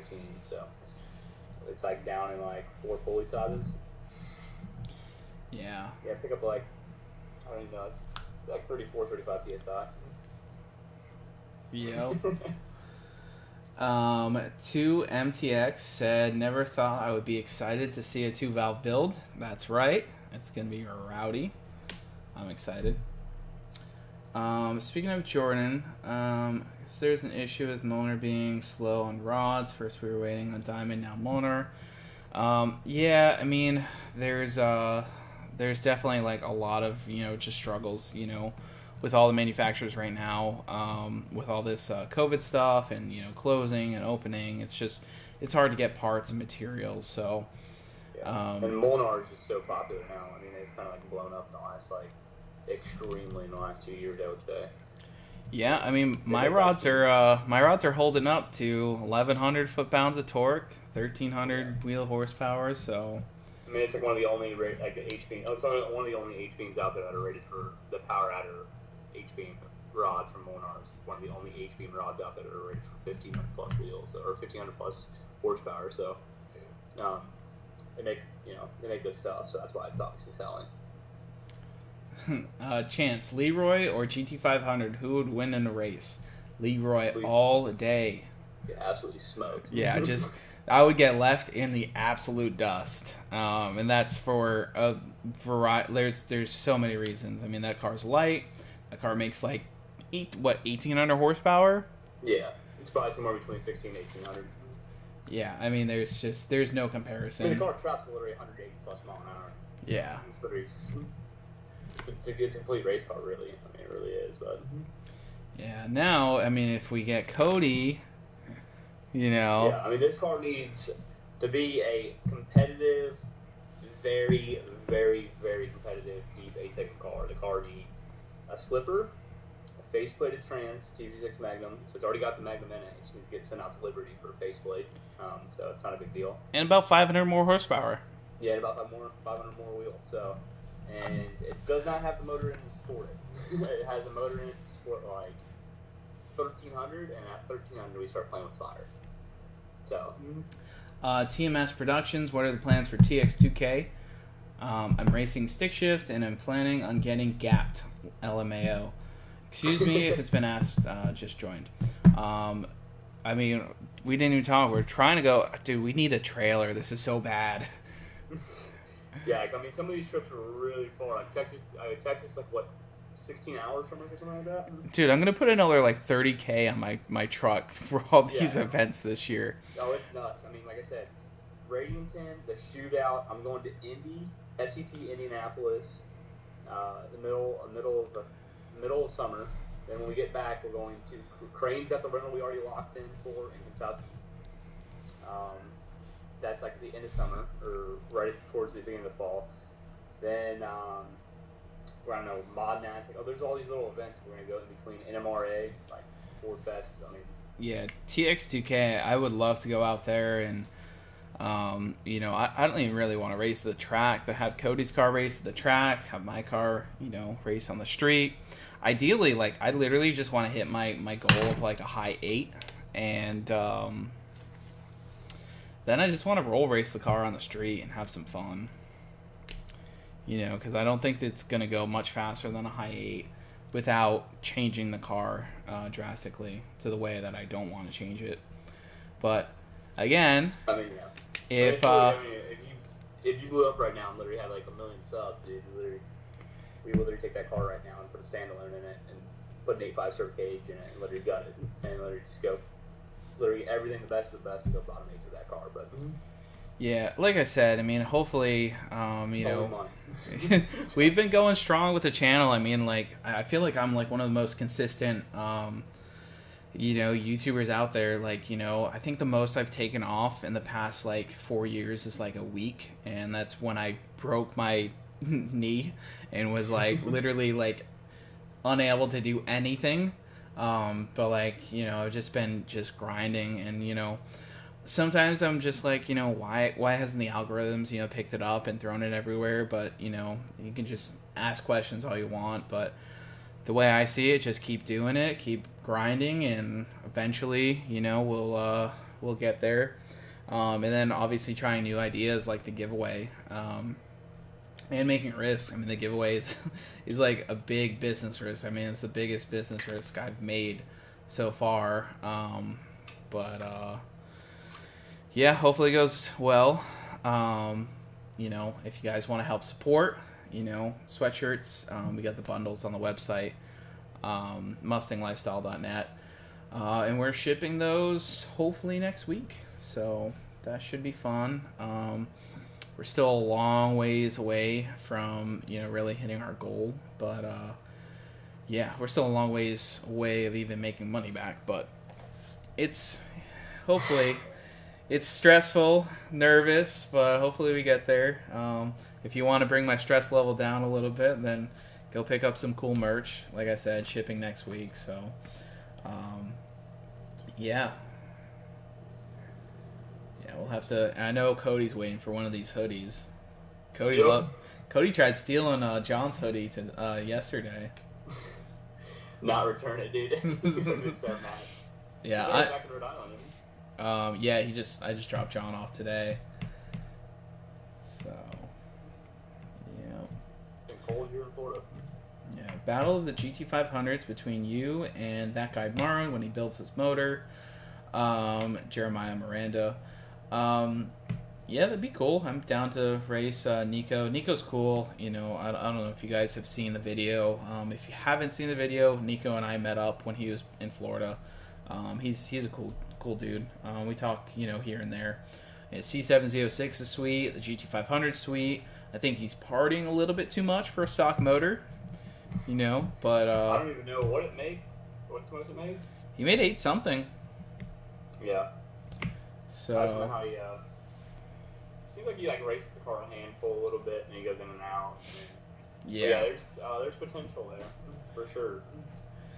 Yeah, so I think he was. Dictate it, but. Yeah, he was talking about building the motor. You know, definitely want to build a 5.8 before it blows up because it can get really expensive if you damage the An block. iron block car, 07 to 2010, even when it's nothing to the moon, don't worry about a thing. I mean, obviously heads are coming into play, and it's a little bit of a worry because heads are like $4,000 for these cars. Pick up a U set. So, yeah, it's not ideal, but iron blocks, you know, they're very cheap. That's why I wasn't afraid to send this car. But if you got a 2011 to 2012 car with 5.4, 5.8 aluminum block, it's best to go ahead and just pull that right now and get that built because Ford doesn't make those no more, and those blocks are like $6,000 just the block itself. Yeah, or so more. If you grenade it and you put a hole in the side of that thing, just go ahead and you know, get ready to be prepared for like $25,000 check or more. I think. I think well, like what L&M has their 5.8, you know, with heads, cams, and blocks. I think it's 36 grand, right? No, it's more. I think like 28.9 or like 29.9 for oil pan to valve cover, essentially. Yeah. For your door. It's expensive. Yeah, that's really expensive. Yeah. Oh man. Let's see. What do we got? Greg O at GT500 Shelby basically tried to get the same rotating assembly as yours, except 5.4 iron version. I just wish I could get Jordan to build it like you did. Yeah, Jordan is. I mean, I don't know if I should say this, but I wouldn't really want Jordan to build, or I wouldn't want anyone else to build a motor other than Jordan, or maybe Cody, because Cody literally built his engine with Jordan. But Jordan he's just so picky. And there's other people who are really good like him, but yeah, it's just good having somebody in your like we were, you know, it's cool because we're like Jordan's very local to us, so we have Jordan right here. That's not like a typical thing you typically have, you know. But there's very good motor builders out there. It's nice having somebody that you're so. I mean, Jordan's a beast. You know, I mean, obviously we've had zero, like I'm talking zero problems since the day we put the motor in Andrew's car and the day we put the motor in my car. Like full tilt, we're talking perfect motors. So yeah, and my car has nothing. Neither one of them were treated any differently than whatever goes through the blueprinting process that Jordan does. So Yeah, my car has like what 30 plus dyno poles at 1100 plus wheel horsepower. Yeah. So yeah. Not only that, you already have like at least 2,000 miles on the car. I'd say. Yeah. I mean, it's probably approaching close to 2,000 miles from being street fitting it already.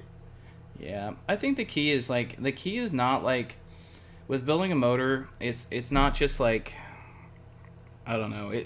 The key is measuring and making sure, like measuring and sticking to it, and like knowing what your different torque specs are. Your rod bolt stretch.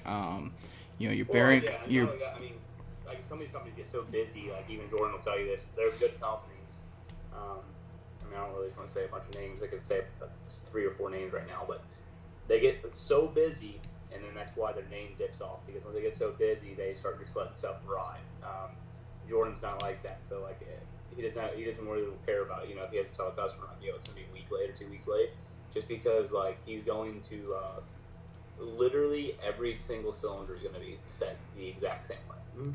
Not just like some of these companies literally just check one cylinder, let all the other 8 ride, and that's when there's problems that occur because they get so busy that they have to. So I don't know, just dictating workload in the way it does. That's why having Jordan build a motor. That's why he doesn't build that's why he only builds a handful of motors. So.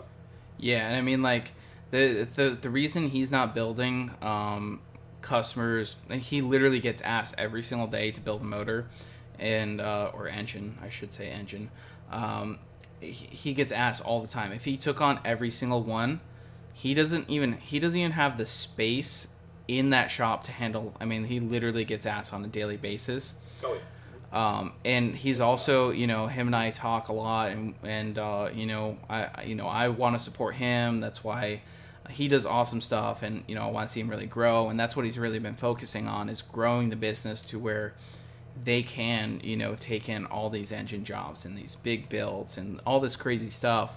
But he's got to make sure that his employees are getting paid, and they still put out the same quality product. And if he's pulling in all these motors and there's a 6 month to a year wait time on an engine getting built, no one's going to be happy.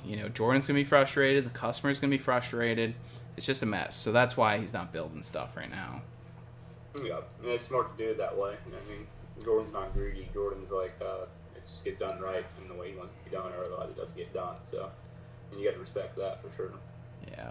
Nate G, 6R80 swap it and be done with it. I guess it's an ego thing, not going auto. It's not ego at all. Literally the reason why I have not gone auto with the car is just keeping it as much as like a GT500 as I can, being manual. I have another auto car, in the works. So it's nothing to do with that. I hate the way the auto shifter looks in the GT500. I've been in the 6R80 GT500. Cool, it's fast, it will go faster. My car would probably go 7s with a proper 6R80 setup in it. 100% agree, it will go faster. I just don't want to do it to that car. I'd rather, do the auto in the other car I'm building, which is coming up. We're getting close. I should have a video out on the trans plans on that. Grant Hendricks, best power mods for a S550, boost it, done. If you have other questions, I can answer it, but really just the most efficient way is to boost it. If you don't have the budget to boost it, then intake manifolds, headers, E85 is a really fun, not crazy expensive setup. More 2-valve merch. Michael Kennedy, gooseneck or ball for the trailer. Not really quite sure know what you mean. At some point I'll probably put in a gooseneck for the F250 when I need it for a trailer. Are you ever gonna race? It's just 6. I know he lives close. He actually does not live close. He's in, is it Louisiana? Yeah, it's like they're in Texas a lot, and they're always like it's like right there, so it's got to be somewhere at least 10 hours away. Yeah, 10, 12 hours away, so we're definitely not close. What are you gonna race him with? I mean, what did you get? You have a GT500, but I mean, yeah, his black car has not worked with all these different engines. So the GT350 seems pretty good, but you know, the GT350 versus my GT500, they're not really in the same realm. My GT500 seems like it'd be much faster. And then the opposite end, like our GT350R, is nowhere near fast enough to race his twin turbo GT350. So at least I think. I mean, assuming by the way I see it run and the dyno numbers, I would assume that the GT350 twin turbo would be way faster. Yeah.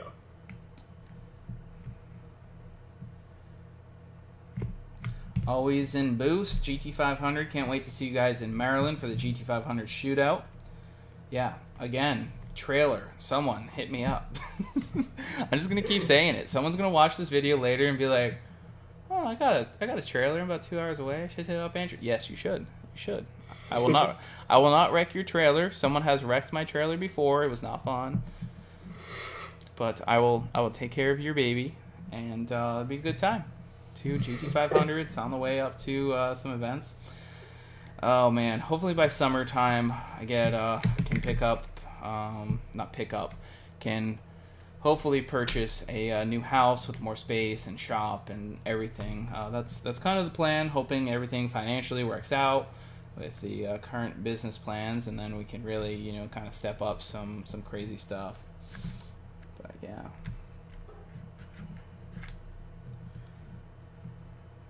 Joey Sellis, are you going to be at Streetcar Takeover? Assuming you're talking about Bradenton. Yep, absolutely, we will be there.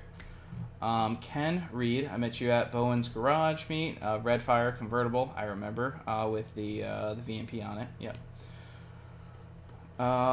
Would you trade a FBO VMP 04 Cobra for a stock 2012 GT500? That's a tough one.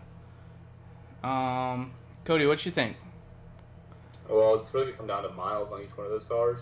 I mean, if we're going to trade off value, but it seems like a very fair trade. I mean, if they're both lower mile cars under 50,000 miles, then they're pretty much very yeah. His car's clean. I mean, I think the only thing like you just have to think about is the GT500 has very weak rods and the Cobra does not. But you're probably making 700 wheel horsepower on the Cobra right now anyways. Probably you can't really make much more power without doing something crazy to the Cobra.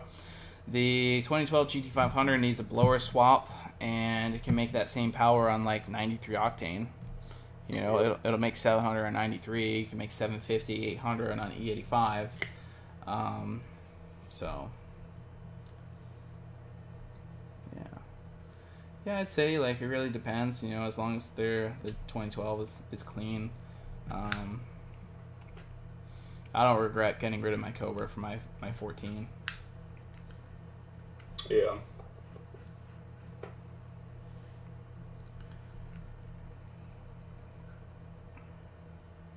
$2012 GT500, 2.5 pulley, runs 10 pounds boost, tuned by VMP. What the hell's going on?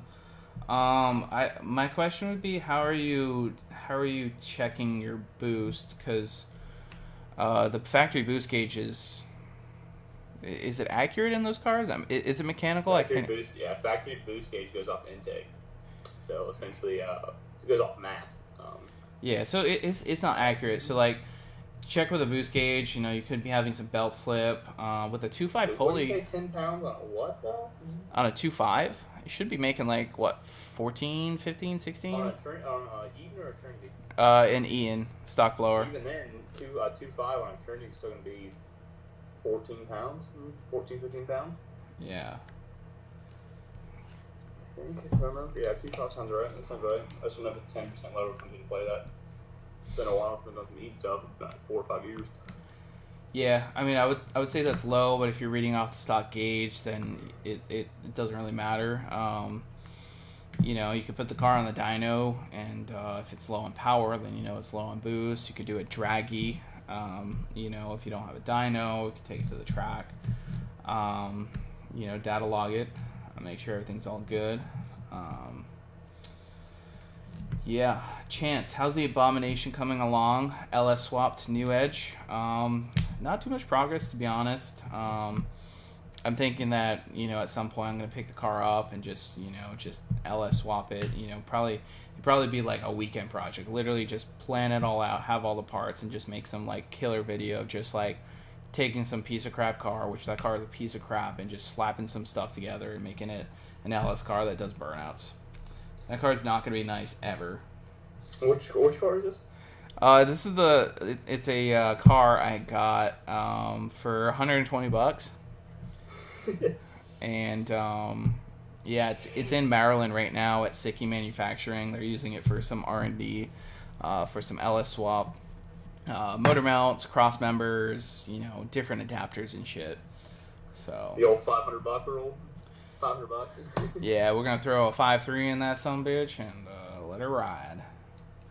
You know, maybe a little cam. You know, the cams are cheap. One cam. There's only one cam, not two, not four, one. One.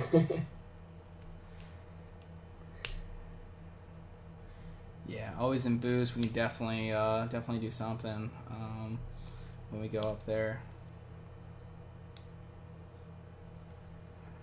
Joey Salas, see you out there. Going to be in the Street Racer class. We got a 2001 Turbo Cobra, top end done by Jordan. Nice. That should be fun. Yeah, definitely come up to me and you know, I can film something on the car too, for sure, when we're out there.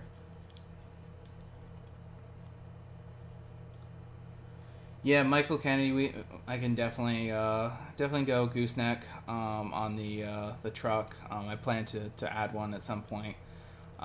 Like I said, I will be buying, you know, a bigger trailer. I want to keep the current, you know, enclosed one, but I want a 2-car trailer at some point. Just the space is really the issue at the moment. Yeah, always in boost. I paid $8K for a brand new bare block when I blew a hole in mine. Not a fun time. Not a fun time at all. Yeah. I've been like toying around with the idea of building an aluminum block for this car, but Darren, I'm pretty sure. He said, I'm pretty sure people are ready to see the return of Turdzilla. I agree. Can someone tell Rob to sell me that car for a reasonable price? The dude wanted $7K for a roller. I can't do that. I ain't balling like that. Like, literally, I tried to buy that car. When I picked up that car and made that video, I said, Rob, look, the car's on the trailer.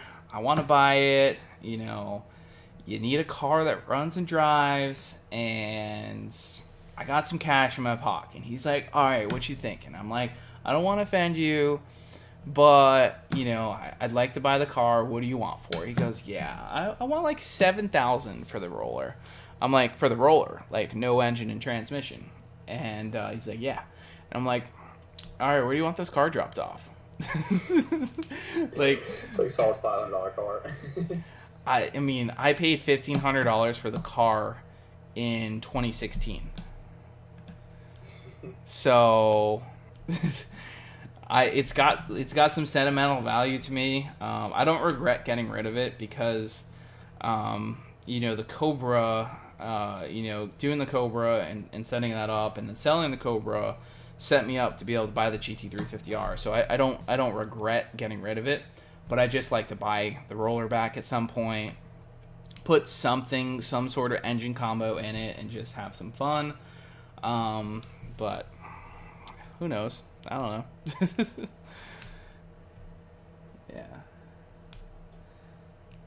What's a 2012 GT500 rated at with FBO?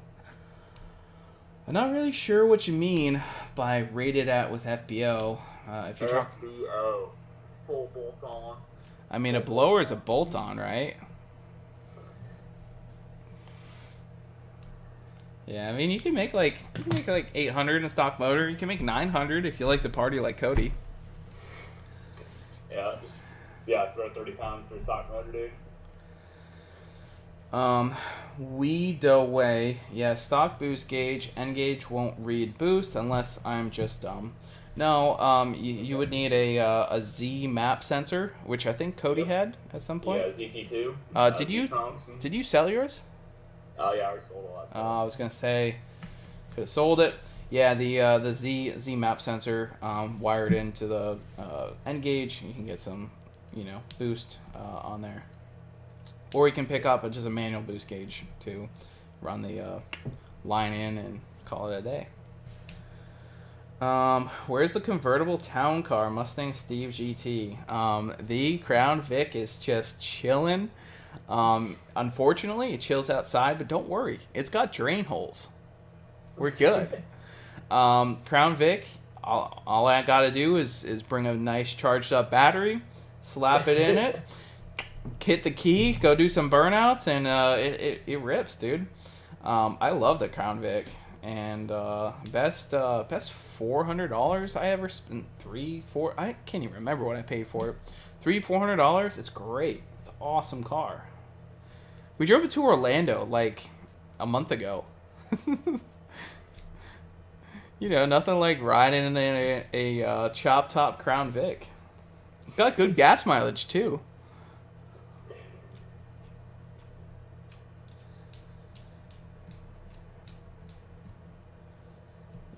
You should race Alejandro's section hate. That would be fun. Isn't that car auto? Mm-hmm. That's no fun. Yeah, I forget what a mile an hour is. I know it's fast. It's like 171, I think. 170 or 169 or 171 is what they call mile an hour. Makes I'll get capped, bro. It's a turbo 400, but even with the turbo 400, so maybe like, I don't know, 1200-ish or something like that. I don't know. So mile an hour is very good for the race. 4.5 Whipple. 4.5, jeez. Yeah, and it's got a custom Wilson's manifolds is what they do. They cut the whole back elbow out and let me put this firewall. Pretty rowdy. Yeah. Yeah, I really haven't been, I don't really watch much of Alex's stuff, but yeah, it sounds like a pretty cool car. I just know the car just because it was from the previous owner pretty well, too. Yeah. Yep, purrs. Alright. What do you think, Cody? About time to go to bed?